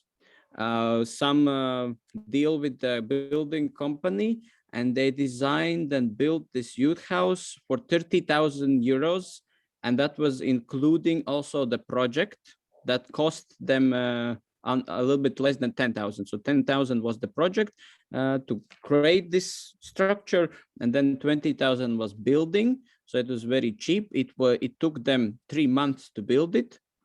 Of course, it's a little bit difficult about the winters, but for summers it works perfectly. And they have it not far from my city, like 10 kilometers, 20 kilometers from my city. And I've been there. It's amazing. It's really perfect for a youth center. It has 2 floors. Together, it's like 200 square meters. So it's quite not also very small. And then for 30,000 euros, perfect. We have a community center in Vilnius built from containers. I will send you link to the webpage. So they put 2 containers like this, and so two levels. They have 80 square meters, and then it's a very nice community center for doing very nice stuff. So you have to think, yeah, in a bit creative way. Letizia. And when did you start your plan in your idea? You change, you have a group with you, how the thing starts? Because I think we are in other states, more of these people here. So it's fine to discover how you start and how the things change and how the process was. So yeah, it was always a team of 2-3 people with whom you have the idea, and then you were searching for opportunities. Even, you know, being a professional project writer, you do not manage to see all the possible calls. So in our team, we had support from municipality, the youth affairs coordinator, the director of the cultural center was there. So we were a team of 3-4 people who were all the time meeting, talking, discussing, and we had this common idea to develop and to continue. Okay, let's continue with some slides. I think we will soon go for a break, but we will already start talking more into the project stuff. So when you fill your application, you have to understand also, even if you do your activities, who is your user, who is the beneficiary, and who is the customer. So the user is the one who is coming. Beneficiary is the one who is getting the benefit from the services, and then the customer is the one who is paying money. And in youth work, there are 3 separate people. User is the young person, beneficiary can be the society, the parents, school, educational system, because you solve certain issues. And then the customer probably is the state or the municipality or someone else who is paying the money for all these kind of things which you are doing. So that also you have to understand whose priorities and how you have to tackle and meet, because all the 3 groups are very important, and you have to take them into consideration when you create a project. So from my knowledge, who is giving money for building, reconstruction, renovating, and doing something? So in the Baltic states, in Bulgaria, in Romania, EEA grants, Iceland, Liechtenstein, and Norway grants are the scheme which was giving the biggest amount of support for establishment of youth centers and so on. So in Lithuania, I think at least 15 youth centers were established from that grant scheme. Andres, you're raising a hand. Ah, crap. No, it's still up. Already tired. Those are the ones. So you have to see what is the priority. For example, also Swiss funds are helping. Why they are helping? Because that's the part of agreement between European Union and these countries. If they want to use the single market, they have to contribute to social cohesion. So especially in the, less economically strong countries, you get grant schemes and grant support from these countries. So for example, in Latvia, Swiss funds were funding youth centers. In Lithuania, Norwegian funds were funding youth center establishment. Andres? Yeah, Switzerland, they built, I think, around 20 youth centers some years ago in Latvia. So also in my city, the municipal youth center, oh no, that was not by Swiss money, that was cross cooperation project with Lithuania. But yeah, they built around 20 youth centers in the whole country, and they did it in like 5-6 years. They were also creating training courses and everything. So yeah. Okay. So if you live in a border region, like Elektrėnai is 120 kilometers away from the border, but still considered a border region, and Andris town is also considered a border region. Point number 4, European Regional Development Fund or Interreg program. So this cross-border cooperation program. So Elektrėnai Youth Center and Liepaja Youth Center was built from European Regional Development Fund. So you cooperate cross-border, and then they create social services, safety services, health services, and so on. So this could be also an option for you. Capital cities are often not involved into the regional development fund. European Social Fund, European Refugee Fund, also EU infrastructure funds. They might have particular calls if the priority is right. And if you work and would deal with these social groups. European Union LEADER program. So the LEADER program is used for rural area development. So very often LEADER program is developing services in very small towns or villages. So Victoria, the one who was telling about her social business, she was supported from the EU LEADER program. Our training center Renovation is also supported from the EU LEADER program. And do you know, there is a quite funny joke that one cow in European Union gets 13 times more funding than one youngster.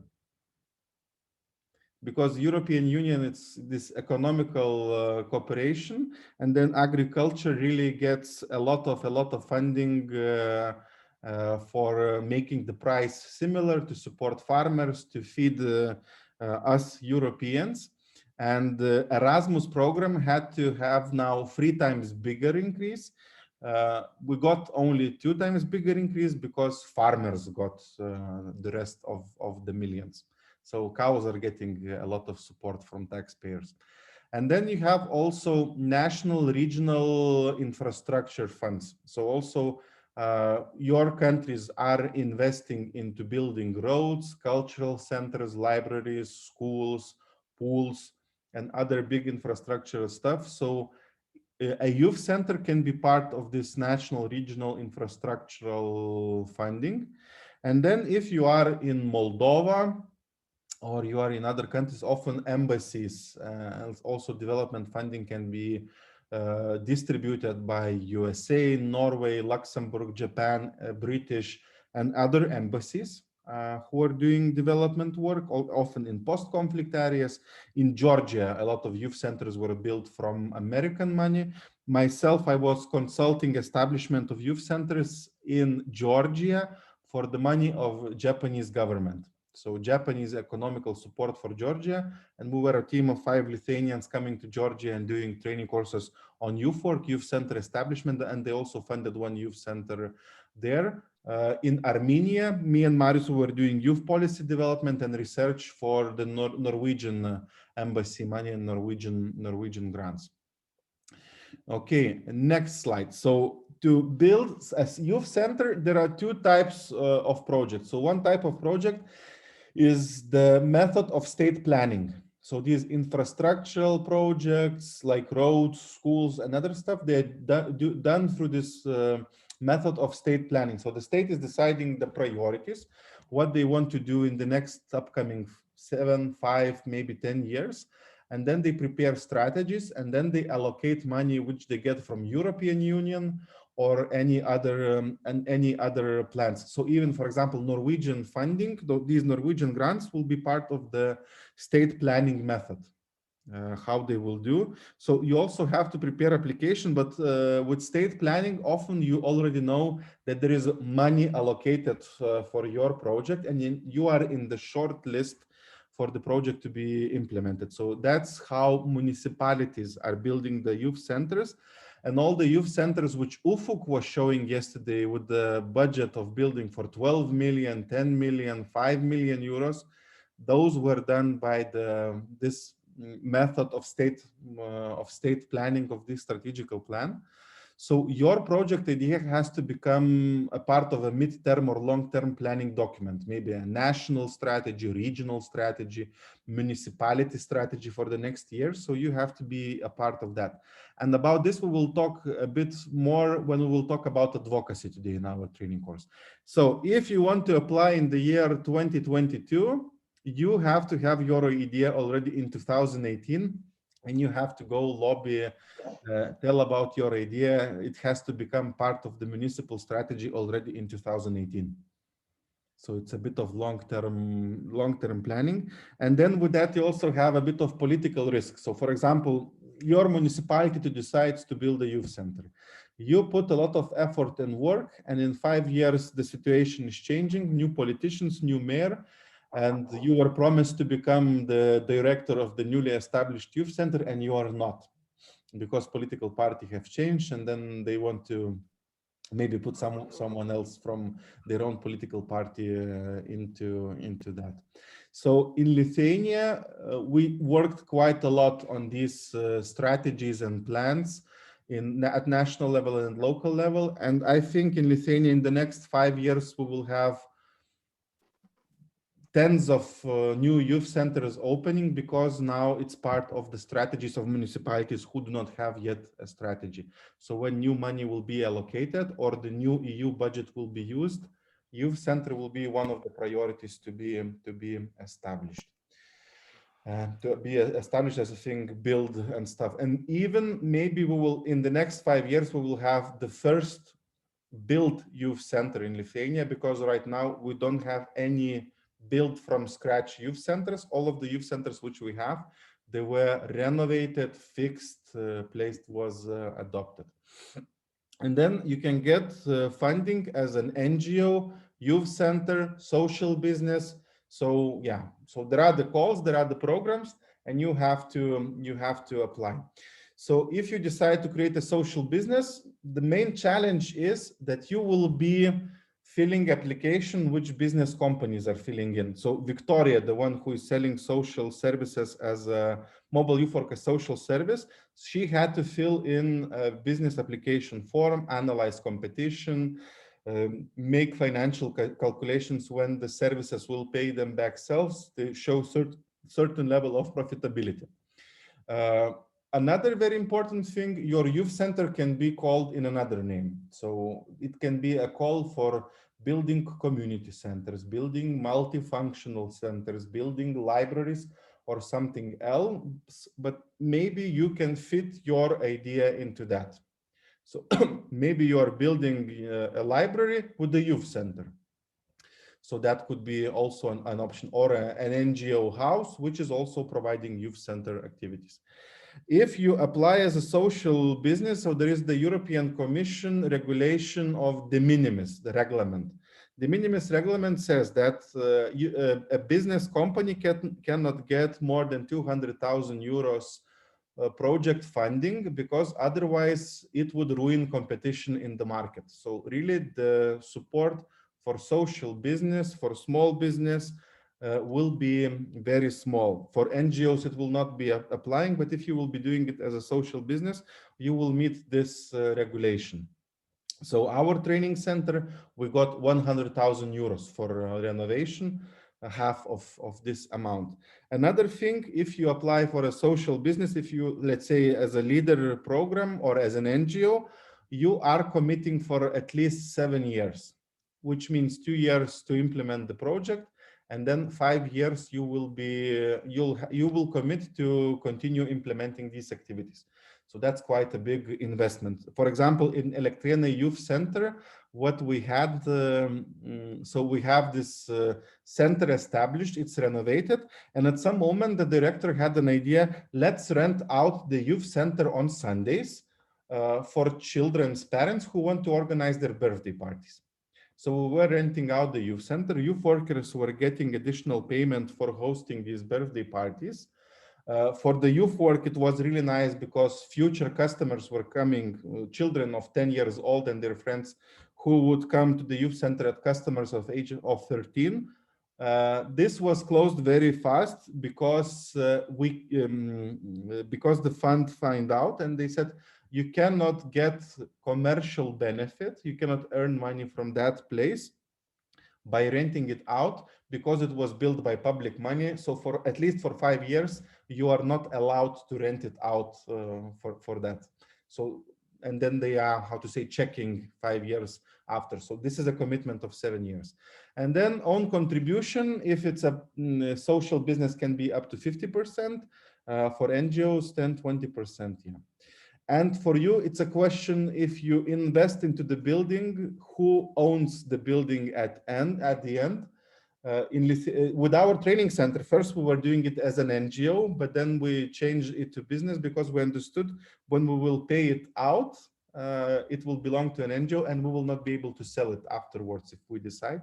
So we changed the structure, because as an NGO in Lithuania, if you close the activities and you don't continue, you have to pass on this building, maybe give it as a donation to municipality, to church, to other NGO, and so on, etc. So also the question of owning the property is very important. And also I have seen, I heard different stories about people becoming owners of centers, hotels afterwards. We're doing some shady stuff. Okay, ladies and gentlemen, I'm only halfway through with my slides on funding. So I hope I gave you some input and ideas on how to do. I still have half of my presentation to continue with. And after my presentation, Andris will tell you about selling social services to municipality. We didn't cover that. So basically, you will hear two examples of self-sustaining youth centers. I will tell about my first youth center where I was working, where it was self-sustained. And then we'll also go to these project schemes and other stuff, and we will be continuing working on the topic of money. So now I want to invite you for a coffee for half an hour. And after half an hour at 12:30, we are coming back on hard talk about money and projects. So enjoy your break. In 30 minutes, we continue. I continue recording and I will share again my amazing PowerPoint presentation. So yeah, do you see the PowerPoint? Thumbs up. Okay, people see the PowerPoint, very good. So here is a project timeline. So several steps, it can be more in terms of how much time it takes to implement the project. A lot of you have Erasmus Plus project experiences, local projects, municipality projects. So very often the project takes 3 times, half a year, maybe it's in the calendar year. When we look at Erasmus, might be 1 year, 1.5, 2 years. So it's a bit longer time frame. It doesn't matter what you are doing. Is it Erasmus? Is it municipality project, or is it infrastructural project? It's still the same time flow and the time frame. And myself, when I entered to work in the European social funds, they took me just out of university with 4 years experience as a youth worker. And and for them, my experience implementing youth exchanges was very relevant, and then they hired me because I had previous project implementation experience. So after doing 4 youth exchanges, I was assessing project applications of universities worth 5 million, 7 million euros. So this experience also is very important. And another thing with infrastructure projects, youth projects, often I like to joke that it doesn't matter if you implement a project with 50,000 euros or 500,000 euros, still the workload is pretty much similar, or the processes are the same. So developing project idea, filling in application and submitting application, if we talk about Erasmus, might be several months. If we talk with infrastructural projects, I would recommend already to have the technical part prepared in advance, maybe the sketches already, maybe technical drawings, the financial calculations on how much the renovation will cost. It has to be prepared already before. And then only when you will be filling in the application, so you have to check, edit some stuff, Otherwise, it will not be possible to implement it in a such short notice. Very often, calls are announced 3 months, 2 months, 1 month in advance. How much time is your Erasmus application being evaluated? Who has experience? 6 months, 4 months. Anna is right. It's 2 months. Norwegian agency is one of the most productive. 6 weeks. Huh? 6 weeks. 6 weeks. Yeah, so from the time you will submit, it will take 6 weeks, 2 months. Maybe if it's summertime, it will take 2.5 months, but it will be done quite fast. Infrastructural projects, their assessment takes half a year. So the big projects, it takes time because it's 3-4 layers of assessment. You will be probably providing additional information, clarification, and so on and etc. And also the competition, it's quite big in Lithuania. It's 8 projects for one funding place, because it's not so easy to get a grant for building something. So assessment already can take longer. Finalizing project idea. In Erasmus, what I like, if they give you money, they give you money. They don't start cutting, asking, checking. With structured funds, they might ask you to clarify, explain prices, to do some changes, to do something more, or other things, maybe to change indicators. So sometimes the firefighter station and the youth center, it took me 1 month of writing back and forth to the fund to finalize the application before we signed the contract.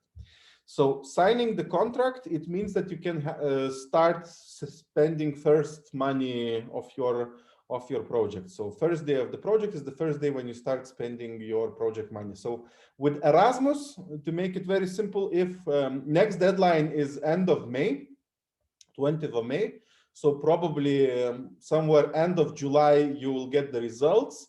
During August, you will sign the contract. So probably from September, you can start implementing your activities. So if you decide to make a youth exchange and vaccination plan will work well, so from September on, you can do a training course or a youth exchange. So that's quite, how to say, this time frame. If I would now be applying for a structural fund application, I would have already worked before. I would apply end of May. Earliest, I would plan beginning of next year. Realistically, I would start doing something in 1 year from now on, building, renovating, or fixing something. So project activities, infrastructural projects, 18 months, 24 months, 36 months, 1 year, 2 years, 3 years. I always recommend to have more because you do not know what will happen when you will start fixing. Now with our training center, where fixing one house, it had to be finished end of February. Now it will probably finished end of May, because there was some technical fault from the people who built it in the beginning. Dissemination of results, visibility, national agency yesterday during the check was asking us about that. So how you will tell about the project. So that's an important part. And then you finish the project, start writing project report. For the report, you have sometimes 2 months, sometimes 3 months, and then assessment of the report is happening. So your report will be also assessed 45 days, 60 days, maybe 90 days. With Erasmus, with other funds also like that. And then your project is closed. What does it mean, project closure? Financially. If you close a project, what does it mean in terms of finances? No more expenditures allowed. Or you get the final payment. It can I be, was saying that. yeah. You will get your 20%, 30%. With cross-border programs, you can get 90% of the project grant. So with these kind of situations, when you have 90% of only after the report is finalized, most often municipalities have a bank loan already taken, spend the money, and then they return back the bank loan when the project is closed. And then follow up and monitoring. I was telling you about keeping the activities for 5 years after the project. So with infrastructural projects, you have to bear in mind that probably for 5 years, you will be submitting additional reports. at least once a year, maybe twice a year, on how you are continuing activity. Maybe you'll have to contribute with financial data if it's done as a social business, maybe something else. So it might be 7 years, these steps.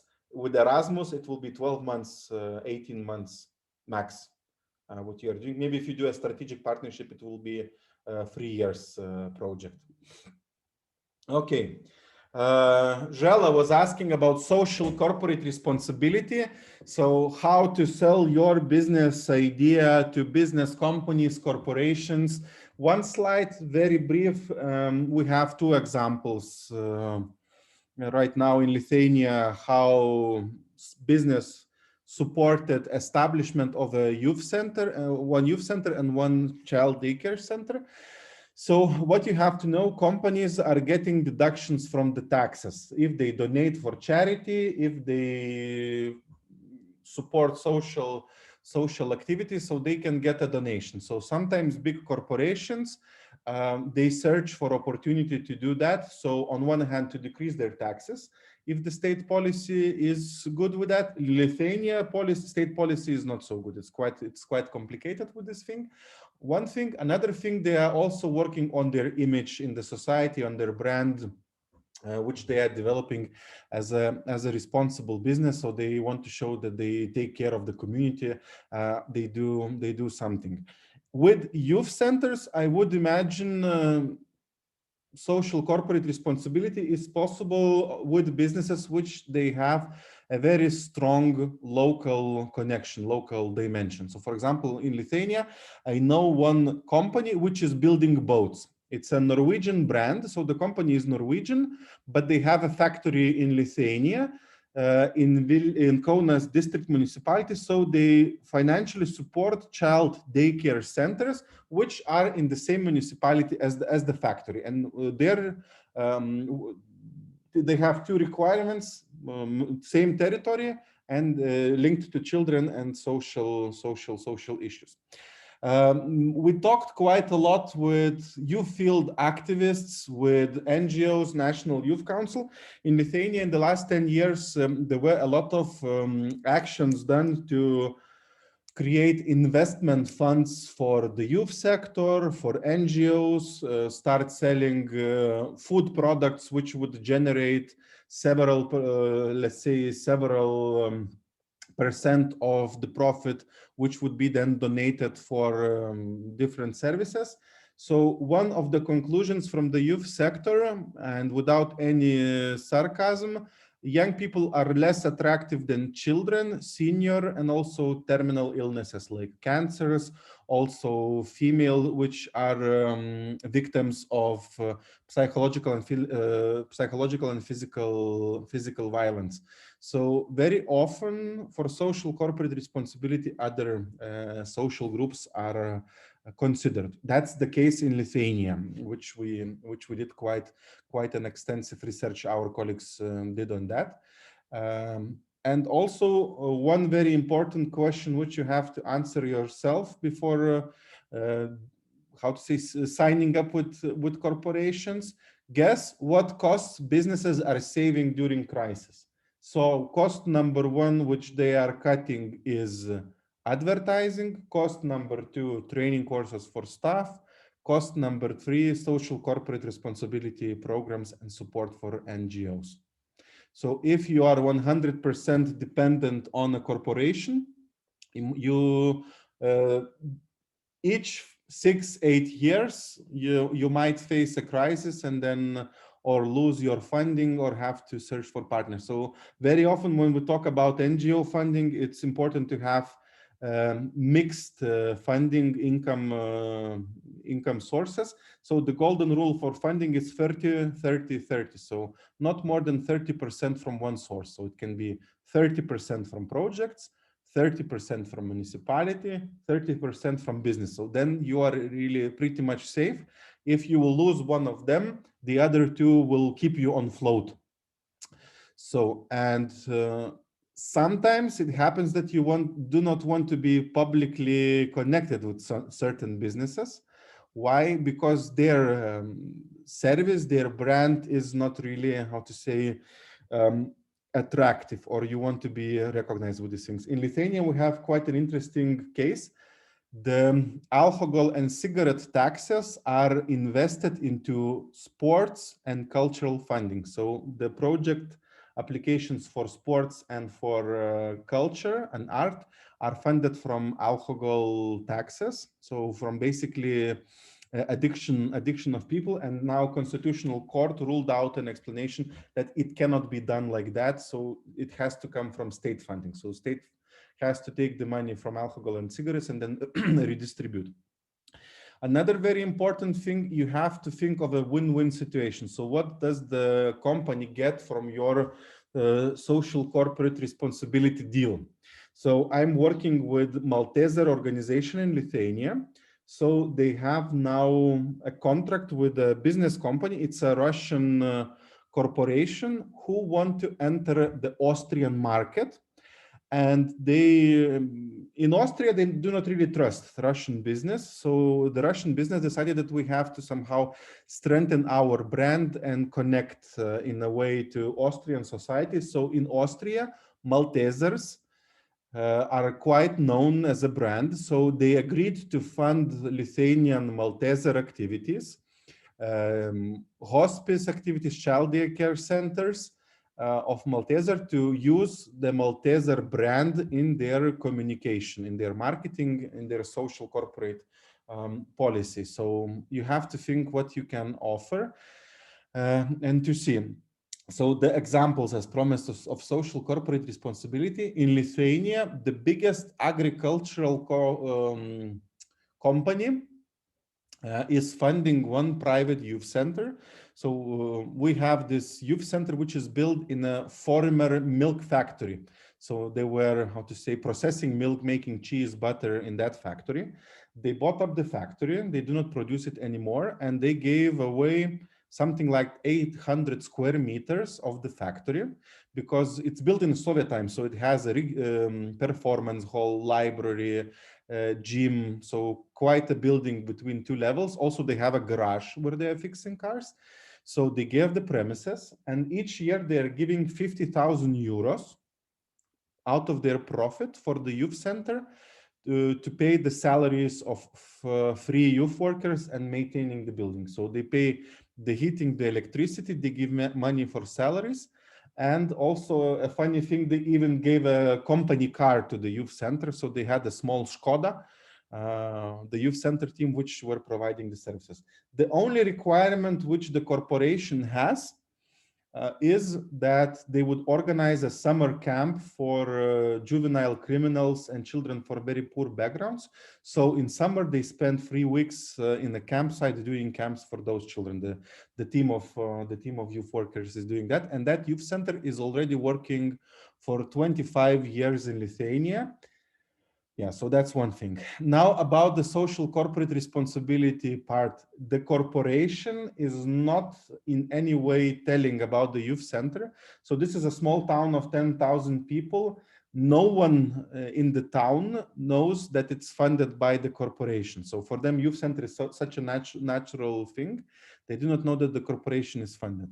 Another very important thing is the owner of the corporation is one of the politicians and how to say, opposition leaders, which myself, and I 100% know that Marius would never want to be associated with, because he is populist, he is an opposition party, he is the richest farmer in the country. So nor him he is telling about youth work, nor the youth center is telling a lot about this corporation and the private funder. In my personal opinion, that person will not burn in hell because he is supporting that youth center for 25 years. And how just because of that. Just because of that, yes. And how he established it, when 25 years ago, when he was a local politician elected in that municipality, he decided to do something good for the municipality. So he was giving away part of his salary for youth work activities, and now it became a tradition. So we will not even tell that name, but that's an exceptional youth center. I was bringing German delegation of municipal people, of ministry people, and youth workers. And one German youth worker told that, you know, basically that's like taking over a car on a street from the right-hand side. And according to driving rules, you cannot take over through the right side. That's illegal. Your driving license would be taken away. So Germans were feeling that, you know, that's already too much, that we are doing that. So it's really an amazing youth center. It was renovated from the Norwegian grants. How it was renovated? Because the corporation chipped in with 30% of co-funding. So they got additional points and they got money for renovation. So as I said, you have to have access to money if you want to do something like that. Another case, a child daycare center. So one of our colleagues, Agle from Vilnius Region Municipality, she has a child daycare center. And she went on the media because it was at some moment difficult to fund the child daycare center. They are getting rooms from school, so it's quite a complicated situation. So after the TV show, the investor, so it's a foreign company working in Lithuania, they're importing IT technologies. They came and they promised to build this youth center. So now they are buying land and they are talking about module child daycare center, approximately 100 square meters, where they will be investing. But it's quite a complicated case because the company appears, they disappear, they appear, they disappear. So it already takes 3 years to discuss, agree on the legal stuff. Who will be the owners? Will the company be co-owning it, and so on, and etc. So it's quite a complicated legal situation. Yeah, and also it depends what the corporations want to invest. Sometimes it can be sports, sometimes it can be something else. In Lithuania, we almost went through with open space for youth work. We agreed with Lithuanian rail company to give one carriage of a train, this restaurant carriage, which was not used. It would be taken off the rails, put in a stable place, and it would become a space for youth. But then the youth worker who was supporting the young people who were promoting that idea got in a conflict with politicians, and that idea was not realized and implemented. Okay, other funding examples, what you can take into consideration when thinking how you can get funding. So there are additional tools which you can get. If you will decide to do a social business, it is possible to get a state guarantee. So a state guarantee, what does it mean? So when you go to a bank to get a loan, bank is asking you, okay, so who will be guaranteeing you? Or you should have a big income, or you have to, how to say, put something into exchange. So for example, you put your apartment, so bank gets part of, how it's called, rights in, for example, into your property, into your apartment. So a state guarantee is a paper saying that the state is guaranteeing your investment or your bank loan, so that you don't have to chip in with your own money or put your apartment, give your apartment to the bank. So Victoria, the one who was doing social business, she got this guarantee support from the state. And then you get a small interest rate bank loan. So compensations for first employment, youth labor exchange office, EU projects with the priority of young people and women. So if you are under 30 and you are a young person, you can get a priority. Or if you are a woman, so also in Lithuania, women are seen as a target group for whom it's difficult to get into the labor market, especially after maternity leave. So subsidies, additional subsidies are given. So in Lithuania, we have the case, and some youth centers are using it. You can get a half a year compensation for your youth workers' work from the labor exchange office. So also Victoria was using that for her young youth workers. We wanted to employ and use this opportunity when we were employing Barbara from Electrina Youth Center, but the program was ended at that time, so we couldn't have a chance. So that's also an option. That's also a support. EU loans for small and medium businesses. So banks are distributing it, but that's also a chance to get a free 4% interest rate, which is a small interest rate for a business. So when we were buying the training center, that's that instrument we used. We got this bank loan, which was EU funded. So basically a bank was reborrowing us the money which they got from European Union to support small businesses. Method of concession. So if you are municipality people, in Lithuania, municipalities are doing it very well with reconstruction of bus stations. So in the main town in the municipality, the bus stations look very bad, but it's also quite a representative place because people, when they arrive to the municipality, they get out of the bus, and that's the first thing which they see. So in Lithuania, we have a lot of examples when the bus station is rented out to a shopping mall for 99 years. And then the shopping mall chain makes a shopping mall in the place of the bus station and also builds a bus station. So in the same building, you have a shopping mall and a bus station, and everything is done by the money of business company. In Lithuania, I haven't heard about a youth center next to the shopping mall, but that also could be an opportunity. So if there is an interesting piece of land, so if a company wants to get this piece of land and to build something, municipality can ask them also to build a youth center and equip the youth center. So sometimes municipalities in Vilnius, they're asking to build kindergartens, they're asking to build schools, they're asking to build part of the road, but that's a very high level political and business discussion, but it's also an opportunity. In municipalities in Lithuania, they are building schools in a very interesting way. So business companies building school, hospital, or any other infrastructure, and then the country, the state, or the municipality is leasing out the building for 10 years, for 15 years, sometimes for 20 years. So for example, to build a hospital, it can be 20, 30, 50 million euros. So that would be a very huge investment. So they find the corporation, they build it, they equip it, and then you pay it out, of course, with the interest rate that the business would earn it. But that's also a way how you can do it. EU entrepreneurial training program. So there is a lot of money spent on that. So if you want to find out how to create a business plan, open social business, you can also do that. In Lithuania, now we are trying to force Department of Youth Affairs to finance leasing of cars, that mobile youth work could be done with new cars. Also, corporations have funds. So for example, in Lithuania, we have this the biggest chain of of grocery stores, Maxima. So Maxima is supporting community initiatives up to 10,000 euros, and especially if they build some kind of infrastructure.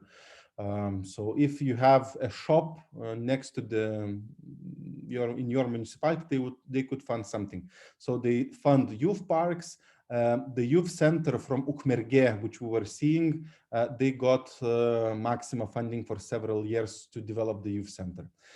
In Lithuania, also one of the fast credit companies is supporting youth initiatives, but myself, I would never apply for that funding because that company earns money from people's not educated choices in the field of finances. So people are really paying big loans, and then they support youth initiatives for that. Donations, crowdfunding, business angels, that's also an option which you can think of how you can do. Sometimes you can buy state property for €1 for 99 years, for example. In Lithuania now we have several NGOs who bought up old manor houses, which are 200, 300 years old. So rich people houses with big territory somewhere in the middle of nowhere in village. They bought it for 3,000 euros. So you have walls, you don't have roof, you don't have any interior inner walls, windows, doors. You will invest hundred thousands of euros to get the thing going, but that's also an option from what you can start. And then, yeah, getting state property. Sometimes the municipality can give away the building which you manage. So in Italy, one NGO with whom we cooperate, they got a school in a village, totally renovated school, and now they opened a youth hostel / training center where they host international activities. So that's also a possible thing to do, especially in the rural areas. Okay, 3 slides from my side. So earning your own income, a self-sustainable youth center. So I was working in such a private youth center. It was an NGO. That youth center lived for 30 years. It was closed in 2014.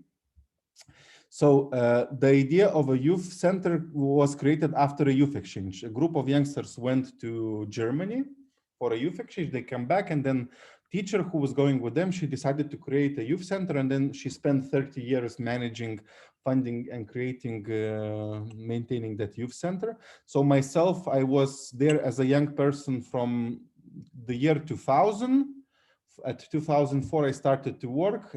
In 2008, I left the youth center. So the youth center was getting funding, I would say, from 3 main things. So one thing was that we were getting rent we were renting premises from Vilnius city municipality for very cheap. So we were getting 1 square meter for a month for approximately 80 euro cents at that time. At that time, still it was much bigger amount of money. Now I would say maybe it would be 4 euros for a square meter, but then in Vilnius, in quite good location, so that was still quite cheap. So it was under the market average, but still it was quite an amount for the youth center. And then the spaces were 150, 200 square meters, so quite big. Part of kindergarten, then a bookstore at some moment, then a second bookstore. So they were quite big. So myself, I was from year 2000 till 2008. So to my knowledge, that youth center changed 4 buildings at that time, because you are entering, you are fixing, you are making it, it becomes nice, and then municipality decides to give it to some kind of other place or municipal institution. Then you go to the next one, you renovate, you fix, you do stuff, and then again and again you move. So probably the director changed at least 6 places during the 30 years. So yeah, another thing, project grants for activities for projects, selling services to teachers. We were selling training courses on non-formal education, and then partly co-funding it. The youth center was working as an open youth center in the evening, but during daytime, we were accepting groups of pupils from school. There was a program called Week of Art. So for 5 days, one class, 25 youngsters were not going to school, and they were attending activities in the youth center from 9 o'clock in the morning till 4 o'clock in the day. Non-formal education methods, creating an art performance, might be painting, might be, how to say, theater, dance. So it really depended what the young people wanted to do. So it really was bonding very strongly the group. And the young people, they were funding themselves this 5-day experience. So the Ministry of Education gave us permit to host these groups. We had a network of 15 schools who were letting out pupils to go to these activities, to this week of arts, and young people were paying. When I myself attended, it was 15 euros for these 5 days. And when I was working, it was already 40 euros. So probably it ended up somewhere with 50 euros for the 5-day program. So 50 euros times 25. So a certain amount of money. So a nice non-formal education program. Guess what was the motivation of young people to attend this week of arts? How they were referring about it?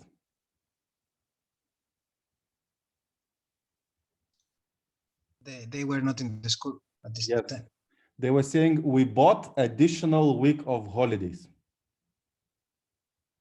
So if you can have something like that, so young people were not going to school, they were happy with that. School was happy because they were showing that they do out of school non-formal education, they have partners, so that's something additional. Private schools were sending their young people because for them it was additional part of their package to parents. Ministries, municipality was very happy because they had some kind of alternative non-formal education.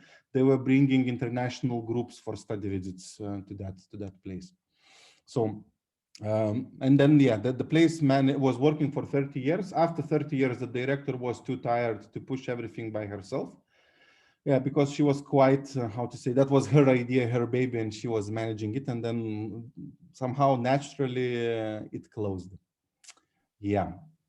Last two slides of me.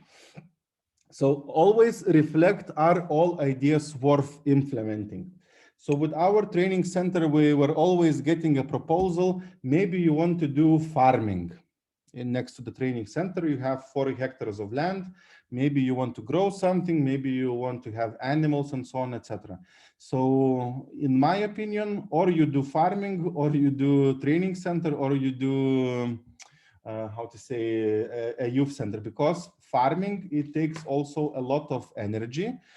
And then for us, when we start doing calculations, we understood that you have to have separate people who are doing farming, because ourselves, we were not into much in that. You have to pay salary, and then with the result might be that it will not be enough even to feed the people who are coming to your training center. Maybe you'll make jam, maybe you'll have as an additional stuff, but it will not meet the demand. With our training center, we were in summer, we were hosting before COVID 30 people during 30 days in the month of July. So which means non-stop groups. Each day are coming and changing. So that's quite a very big amount of food which you have to get. And then it's not possible to grow in such quantities, or you have to really have a very big farm on one hand. Then we were discussing also with local farmers, maybe they could grow chickens to us. And then our cook was saying, listen, but what will you do with the chicken? Now in our menu, we use 2 parts for making food, but then you will have to change all the menu to be able to deal with this problem. So sometimes, you know, it really, you have to think through how it will look, how you will create. Are you doing it as an additional thing, or are you doing it as a main thing? One golden rule with all the social businesses and services. So think what is your primary occupation and what you want to do. For me, in the training center, it's always, how to say, challenging when you start a training course and you have to run to fix a toilet. You are thinking about the program, but at the same time, you have to go and solve problems with bulbs, problems with toilets, problems with kitchen, and so on, etc. So then what are you focusing about? Education or maintaining a place? And that's quite a dilemma. Yeah, selling additional services and products. At some moment, we bought a table tennis. We thought, okay, our customers, they're not paying for anything. They come to youth exchanges. Maybe they can pay for table tennis. And then again, you have to put a person who will be renting it out, or you yourself, you will be running around and collecting money. Then we were thinking, okay, maybe let's put a vending machine. In some youth centers and training centers, we saw that people are selling alcohol, so that participants can buy. But then you understand, if you start selling alcohol, participants are drinking, so you are getting money from people consuming alcohol. And then next day, people who are still drunk from yesterday, they come in a very bad shape to your educational activity. Do you want to see drunk participants? No. So then it's also an ethical dilemma. We decided not to put vending machines and other stuff. So what we do, we organize trips from our training center for people to be able to buy stuff in the shop, and we are not organizing buying, so we are not taking any responsibility for consumption and other stuff. Yeah, you always have to think what are the customers ready to pay. So young people, municipality, and other stuff. And then if there is a will, what Jella was saying, her municipality likes to pay for traditions, ancient stuff, crafts and so on, etc. So maybe it's possible to do it in some kind of interesting way. Marius was consulting a lot the local communities. So these rural communities in Lithuania, we build crosses. So it's quite popular to build a cross. And then they were saying it's very difficult to do something innovative. So Marius was saying, okay, so let's maybe print a cross with a 3D printer. So that might be something different. So maybe it's possible to make it interesting to youth and also satisfy the need of the customer. And yeah, also from the previous slide, think of who is your real customer. And then in the application form, we promised also to tell how it's possible to use Erasmus Plus program in establishing youth centers. So Erasmus program, it's an international program which is mainly funding different mobilities and different activities for young people. So very often it is an additional thing which you can have. So for example, you can have volunteers in the youth center. And during this training course, you saw how young people from different other countries were making videos for the youth centers. Elmar is also volunteer in the youth center in Druskininkai from Georgia, participating in our training course. So this is an opportunity, some additional hands who can help you. If you implement solidarity projects, so you can have some initiative of local volunteers, a group of 5 young people who would be doing activities on a daily basis for several months. You can do youth exchanges, which motivate young people to participate. In my youth center, we were sending the most active young people to youth exchanges to motivate them as a thank you for voluntary service. I organized one youth exchange when we changed place of a youth center. We organized artistic activities and circus activities in front of the youth center to introduce to the neighborhood that here is a youth center. So we brought foreigners. We were doing circus together and telling that this is not a bookstore anymore. This is a youth center, which is now in the community. So international mobilities, you can train your staff, you can train your young people, they can get competencies, dialogue with politicians. So if you want to get a critical mass, key action-free projects, dialogue with politicians can be a help for you to start dialogue about establishing a youth center. So once I was working in a youth dialogue project, we were doing a lot of activities for young people, training courses, actions, public events, to draw attention of the politicians to the need of youth center. It was an amazing project. We did a lot of activities. We involved hundreds of young people. Politicians gave money to open and build youth center. But the funny thing was we got 40,000 euros. For that amount of money in that small town, we could have rented a place, fixed the place, and have a youth center for 5 years in a very good quality, but we had to spend it on activities, not on renovation, because that program was funding activities. So with a youth dialogue project, we managed to open a youth center where young people were expressing the need and doing it. And also you can have innovation projects, key action to projects for 2 years or 18 months, where you try a new methodology, where you develop something linked to youth work and youth work activities. So very long presentation of mine. I said to Marius I can talk for 1 hour, but I did 1.5. Questions, comments, shouts of anger?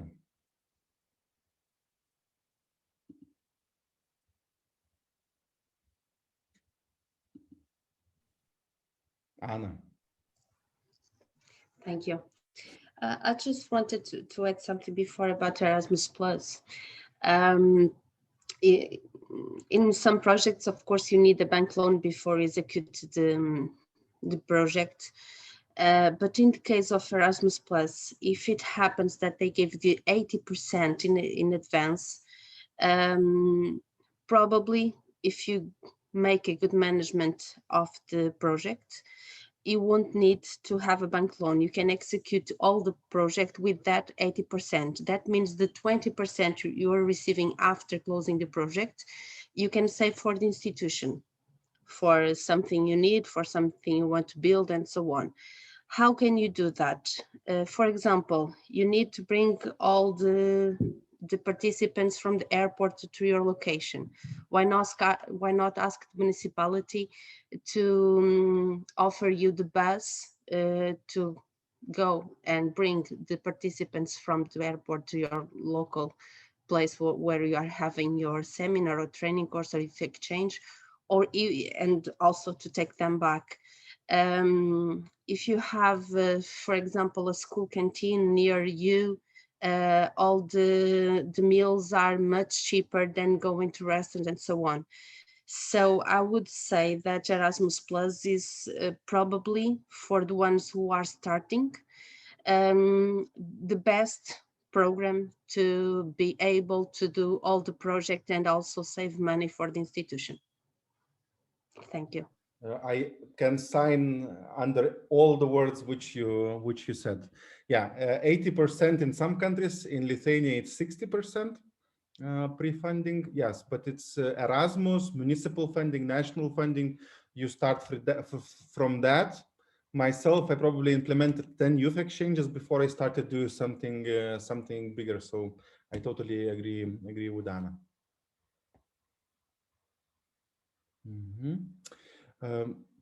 My suggestion would be now to split for half an hour into groups according the interest on what kind of projects you would like to talk about.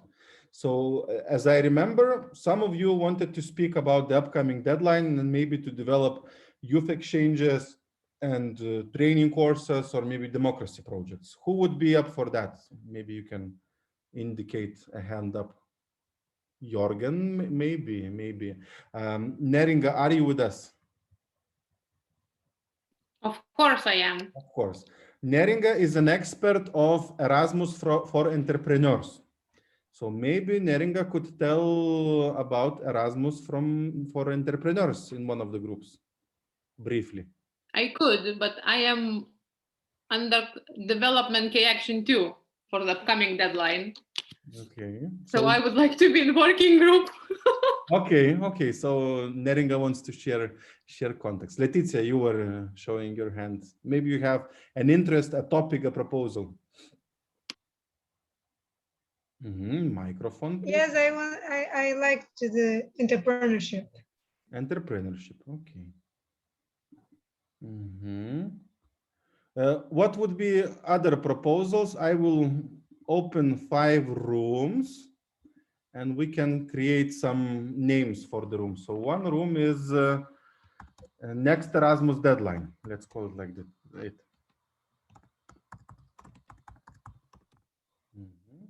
Yes, one room. Entrepreneurship.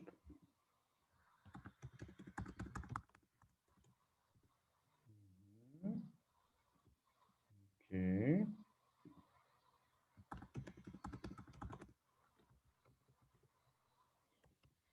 What else?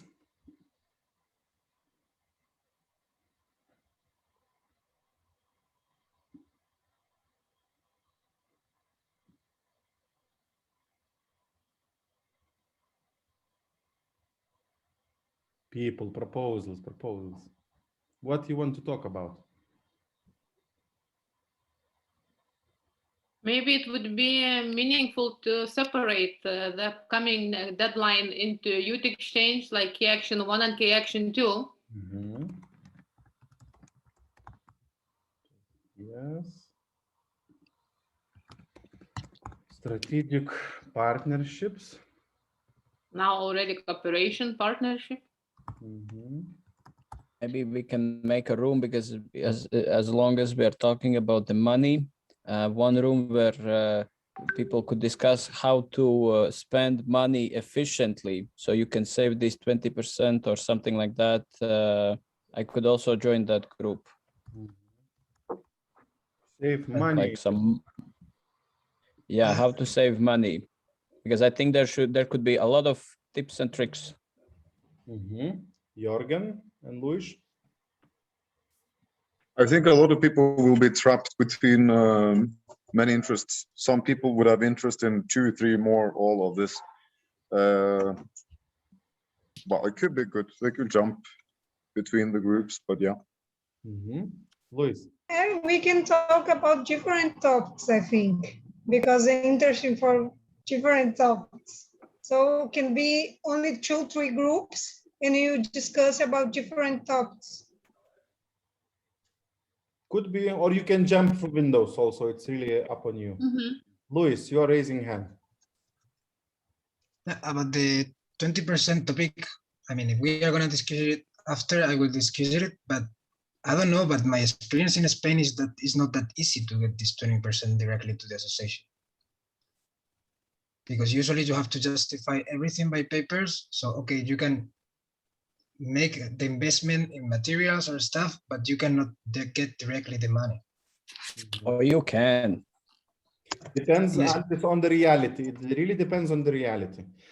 You know, a lot of British, Irish people, Danish people are youth workers are coming to Lithuania to see how zero budget youth work is working, how people are doing stuff without money. So we have this creativity, and then in other countries, not really.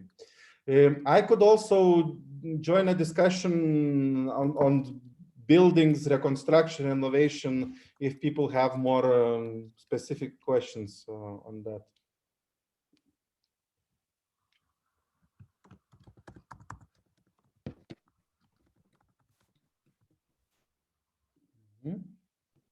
Something else?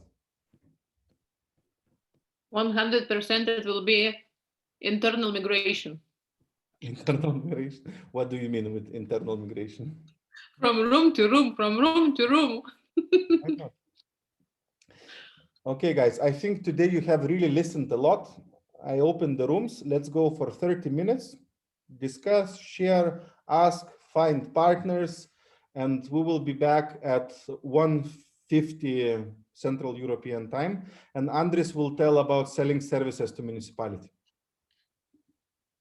Okay, I'm opening rooms. You are joining on your own. Assign yourself to a room.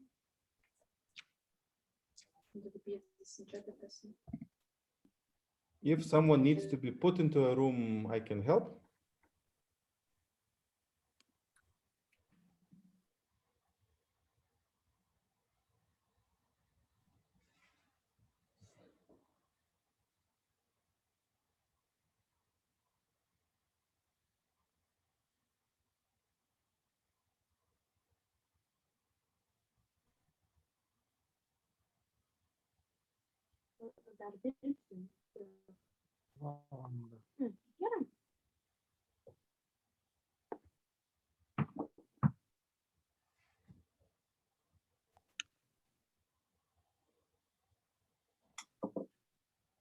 Davila, you don't know where to go?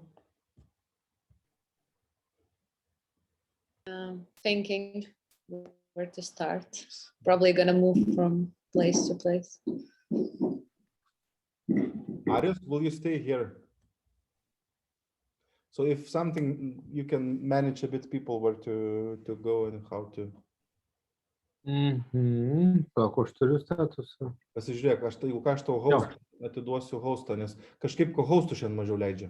Tik tai vieną co-hostą leidžia man. Įdomi. No. Atitku. Cześć, Agnieszka. Cześć. How are you today? Well, I'm fine. What about you?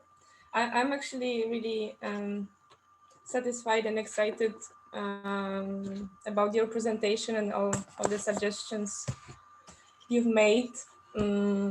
Yeah, about the funding process, because it's currently with my friends, it's our biggest concern, how to get the funding to to renovate the place for infrastructure. Tell me, so you and your friends, is it an NGO? The place, what is the town? How big is the town? And whom the place belongs? Who is the owner of the place? Okay, so it's the town, like 90,000 inhabitants in the south of Poland, in the mountains. The place is like former railway station, like this kind of small one. So it's so cool, and it is for rent. So the owner is the like a PKP. It's the Polish national like a railway, how to call it? You know, Real railway company. company. Yeah, company. Exactly.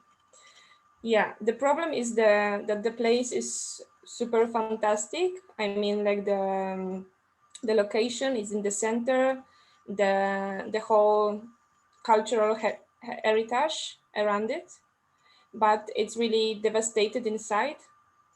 And yeah, we already seen it, and it will be like a. Currently, we're trying to like stimulate, yeah, the cost that we need to put as an input to renovate it, and it's a lot of money. I think there is no electricity, you know, there is no gas connection, so yeah, and everything. Am I missed something that you ask? I don't think so. I think you said, but are with your friends, are you NGO or what? Yes. No. Right now we're like an informal group of friends, but we are in Monday actually we have a meeting with a local kind of office that helps like young people to establish some kind of formal, you know, group, because we do not know if it's better for us to become a foundation and like a NGO. We have in Poland like 3 separate or more even, you know. Yeah. Fundacja and then other stuff. Yeah. Fundacja, stowarzyszenie i spółdzielnia socjalna, like a social enterprise. Enterprise, yeah. And we're more into right now to become a social enterprise, but we do not know, you know, if we match to all the requirements and so on.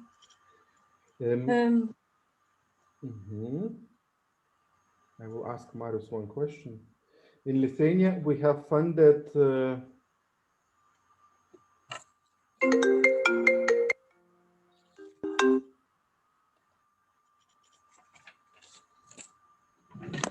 so in Lithuania, there is a small town, Švenčionėliai. It's like approximately 10,000 people. So they have a 200-year-old train station in the middle of small town. And then they have this art community center with also rebuilding electricity and stuff, something they did from projects, other stuff they did from their own. So it's very nice, dynamic place with hostels and everything. So your potential is really, really, really big.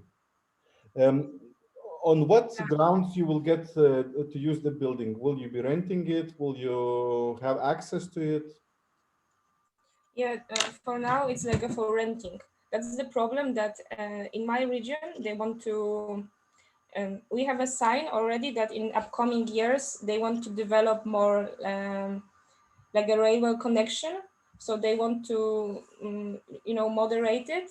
I don't know, between 7, maybe 8, nobody knows, years, and to create some kind of traditional railway, how to call it, like a trip that that links all the small villages in my region. So our biggest concern is if we rent it and we put a lot of input, like a financial input to renovate it, and then this company, this railway company in few years, I don't know if 5, 6 years, will tell us that they want to take it back because they want to open it once again, we will be in a trap. To say, yeah. But so we do not know, but it's like our assumption, you know. I mean like anticipation, because you never know how it can be. Our idea is to show them that if it will be functioning and then it will attract tourists to our region, then, you know, and engage local community. So maybe then they won't be, I don't know, they won't throw us away. Maybe we can divide and give them like a not only the screen. Okay, I wanted to share another way how to earn the money, especially when you're trying to create a youth center, and it's how to change a little bit the mindset when you're not going to the municipality to ask the money, but you go to the municipality to earn the money, and that's totally different things, because when you go to them, usually, I don't know, mostly in Latvia, that's what youth workers do. They go to the municipality and they tell them, oh yeah, we're doing a great job, we're nice people, it's social work, it's really cool, we need some money. And usually municipalities, no, we have to build roads, we have to build schools and stuff, and we don't have money to spend for you. So we changed this approach a little bit, and we are trying to not ask for the money, but earn the money. So we're selling them services, and I prepare like not very long, but mostly telling and about 5 steps how to get to this stage where you can earn money, because it's actually quite easy, but at the same time it's quite difficult. You have to spend quite a lot of time, especially building relationship with the people in the municipality, with the specialists, with politicians, with everyone. I will share my screen. Yep.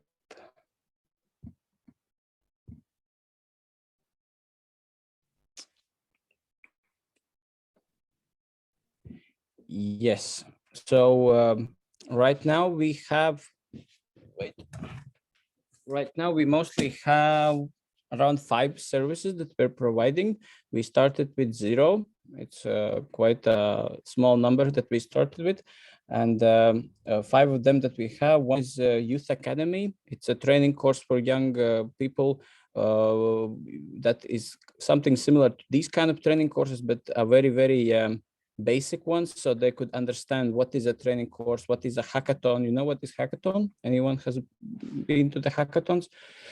It's like already higher level activity where they're working with their ideas for a long term. For example, you send them inside a room for 24 or 48 hours and they work with their ideas, and later they present the ideas to get some money from the investors. So, but mostly in those training courses, young people work with their ideas, how to create a city or village or any surrounding that they're living in better. So we created it as a service, and those who want to have it, schools, youth centers, municipality, they can pay additional amount of money, and we provide it with all the people that are in there, with the food, with materials, with methodology, everything. Then we have mentoring network, 2 mentoring networks in the city that we are providing, where young people can get individual support from mentors, especially now in COVID-19 time, it's very, very useful. Then we have a decision maker and young people dialogue activities that we are creating. Later I will show you also some pictures where you will see, and those are not only for earning money, but also making good relationship with the politicians. And then we have mental health groups that are especially very demanded during the COVID-19 restrictions, when young people can come together in online and offline modes, and they're quite demanded because they're not very expensive, they're very useful, they're very effective, and everyone, schools and young youth centers, young people, everyone loves them, so everyone is willing to pay for it. Okay, first step is to create a concept. First of all, you need the idea to how to start it. You have to understand what you want to create. We started with the first service, it was a youth academy. We just started with the idea that, okay, there are some problems that need to be solved in the city. There are young people who are quite willing to do it and some young people who are not that willing to do it. And in the municipality, mostly no one cares if young people want to do it or they don't want to do it. So we created this kind of training courses for 5 days. We took the good experience from international training courses that people love it. Of course, with minors, it's a little bit more difficult because they cannot spend the night and they have to go home at the day. And usually it's a little bit difficult to keep their concentration because adults are sometimes a little bit more motivated, but sometimes with adults, it's also difficult. I believe Marius and Nereus can agree with me. And we just started with first youth academy. We almost didn't spend any money for it. We did it by ourselves just to understand the concept, how it will be working. And we started with all of the ideas that way. And then we got to the second step is to test it. And the best way to test it is to write a project and to have some money, have some opportunity, and especially the project is a good idea, not only to have a money, but also in the end you have to do the report. So someone is keeping you in check, because if you do it by yourself, it's not that easy to keep some sort of quality standards. But if someone else, like the one, I don't know, any fund or anything that gave you money is also asking it, then it's a little bit easier because someone is pushing you to do it as good as you can. And we started with very small projects doing that. There were some local projects that young people could write. It was like 3,000 to 4,000 per each project. It was very small.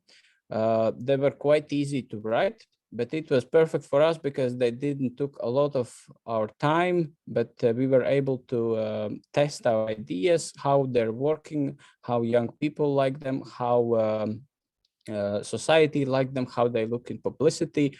And then also we had already some pictures and some methodology, some ideas that we can get together, because if you come with nothing, the municipality, they don't care usually. If you come already with some material that you have gathered, then they're more interested.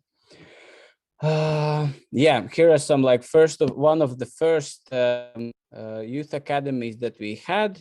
There were small groups, quite primitive, quite simple, nothing much. We just had 4 or 5 hours per day in training. Then they had 5 days together.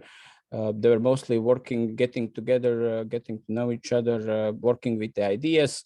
Basic thing that was that they had to create an idea in the end that would be good for the local community. I don't know. Some of them were saying that we need to build a outside theater where people can come outside in the evenings, watch theater. Some of them were saying that we need a new place where to put bicycles near school or something. And then in the end, we were making some good publicity for those ideas so the municipality and other people would see it. Third is to create a methodology. So you have to really prepare it nicely.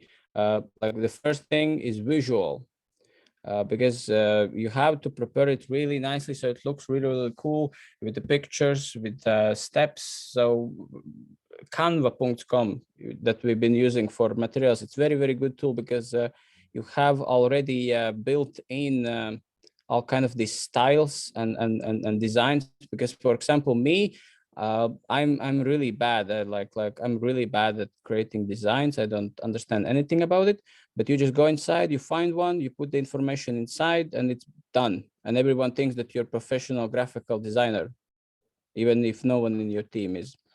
For finances in the methodology, it's nice to build different kind of stages that you can have. For example, for youth academies, we have 3 steps. The cheapest one, we can sell them just the methodology. We send them all the things that they need, we send them, it's cheap, and they can organize it, and we don't care. Then they usually understand that it's not working because it's quite difficult to create a training course from just the methods that someone sent you. So the second thing we can provide them is to teach their people, their teachers or their specialists or anyone how to do it. Again, it costs a little bit more. It's more it's easier for them because we prepare specialists, we tell them how to do, we give the methods, and they can do it. And the third stage, the most expensive one, is where we go there, we organize everything from 0 to 100, and they can choose which one they want to buy. For example, if they don't have a lot of money, they can buy the first one. If they have more money, they can buy the third one. They can combine, and then we have this kind of steps for all the services that we provide, because sometimes municipality are like, oh yeah, we like the idea, but sometimes they really don't have the money, or they, by law, they have to choose the cheapest one. So then we can provide them different options, and they also feel more comfortable that they see that there's not just one fixed amount, but they can choose or combine, and then it looks better for them. Of course, put in the timeline really nicely, how it will look like hour by hour. They really love it. And results. And results are really easy to create when you had this previous step tested, because you can already show them, for example, nice pictures, youngsters in the circle doing some things. You have some publicity that you had from their ideas or their feedback, everything, and you can already show that yes, it works. People love it. People like it. It's really nice, and then they're willing to buy it. I will check the questions.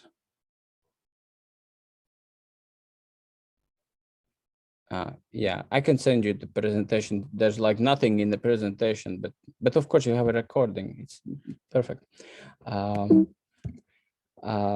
Okay, I wanted to show you one specific design from one material that we had.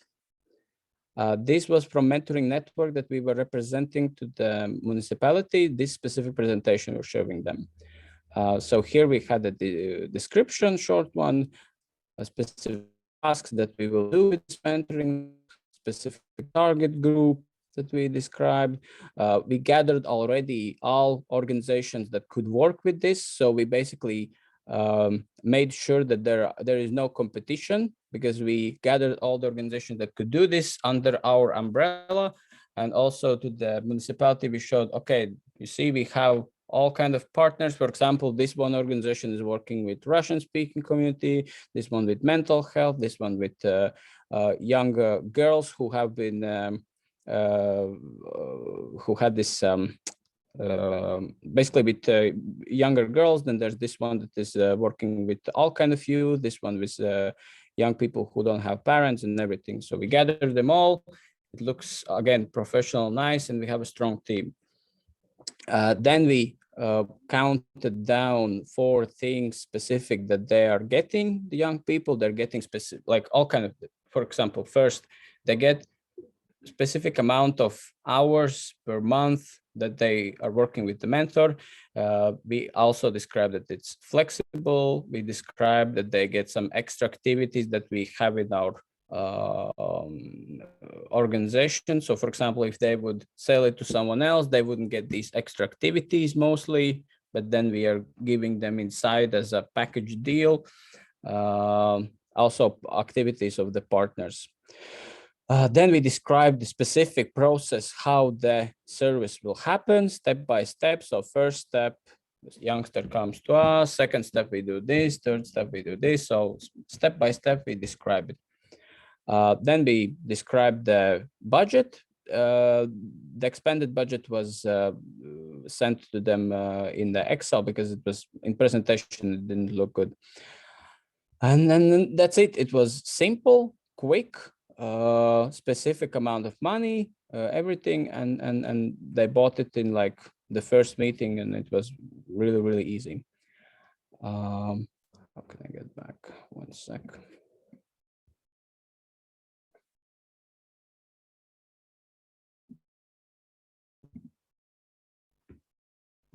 Second. Yes. And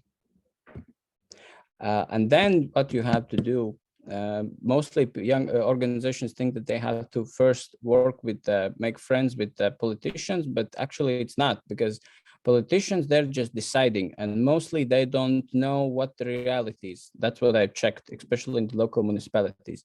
So first you have to make friends with the practitioners. So those who are working in the municipality. For example, when we were going with the mentoring network, we went to the social service. We talked with them, we made friends with them, we told them, we understood what are their problems, their challenges, what kind of help they need, and we built a service around that. When we were building youth academies, we were going to the schools and talking what kind of challenges they have. When we were building mental health groups, we were talking to other organizations and also schools, what kind of challenges they have. So when later you go to the politicians, those practitioners that are inside the municipality, they have already talked with them and they have explained it from the practical point of view. And also you can have this feedback. You can tell the politicians, okay, we had a meeting with social service. They said, yes, it's good. They're willing to work with us.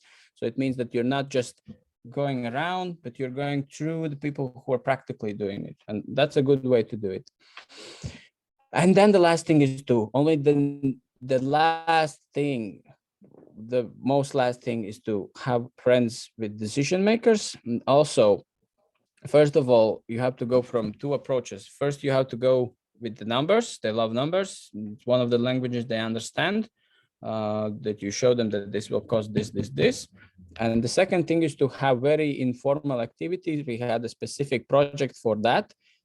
We were having this project called Politician is Also a Human Being, where we are having individual meetings with every politician that was in the municipality, 15 of them.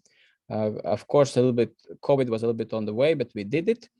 And we were really going into the things that the politicians were interested in their free time. So it would be interesting at the same time for the young people. And now when we call any politician we want to talk about, they're not like, U+ youth organization, what is that? Who is calling? They're, oh yeah, hi Andres, I remember you. Yes, we need to talk, we understand. And they've been also exposed to the young people. So they see them, they understand them a little bit better, and it's not something quite far from reality. For example, this is the ex-mayor of the city. He's been a race driver, so we went to his garage to look into the cars, to talk about how he went from racing cars to being the mayor of the city. Then this is vice mayor of the city. He's a project writer. We were in this house. It's like this natural studies house or something like that. They built by the lake, so it's like one of his greatest projects, and he was proud to talk about it, to talk with youngsters about the projects, about development of the city, everything. This politician is he's been a firefighter and also been fighter in some special sports. So he was teaching us self-defense moves and everything.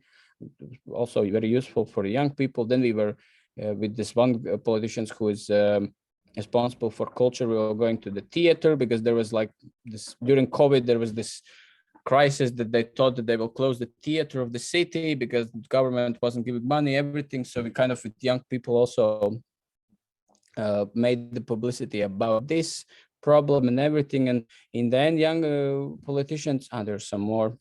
And this one where we almost drowned the current mayor of the city because we were having some running activities and he accidentally fell into the lake. So, but it's okay. And then yeah, you make friends with them, but in a way that they understand young people can understand them better, and then they can understand why the services are needed. And then you can also go with the numbers, tell them, okay, you saw the activities were nice, you like them, young people like them, you see the numbers, flexible numbers like 1, 2, 3 steps that you can give them, starting from highest ones that you can provide, and then they can see what can they afford in the municipality.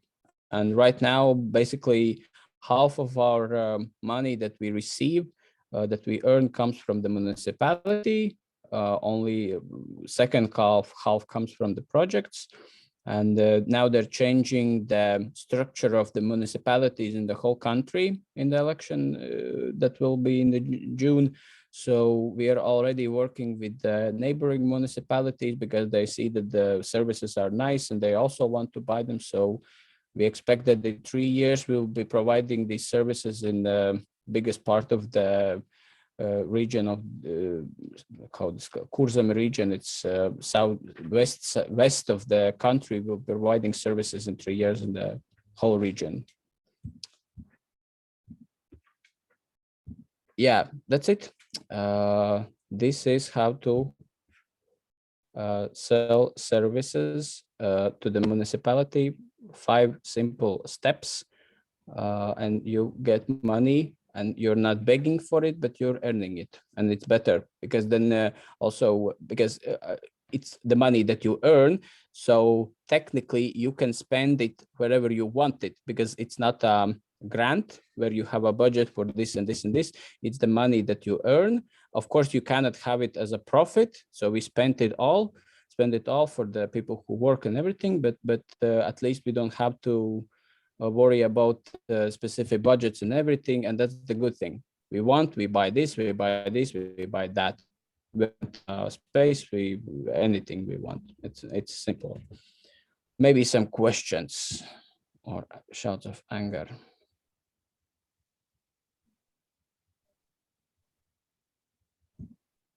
No questions, then everyone understood everything. Good, thank you. Nereus, I pass the microphone to you. Microphone to me.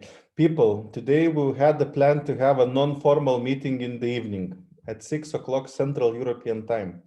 Please indicate with an emoji who would come today in the evening for the meeting, if it will be happening. 1, 2, 3. The same link. Same link, 4 people.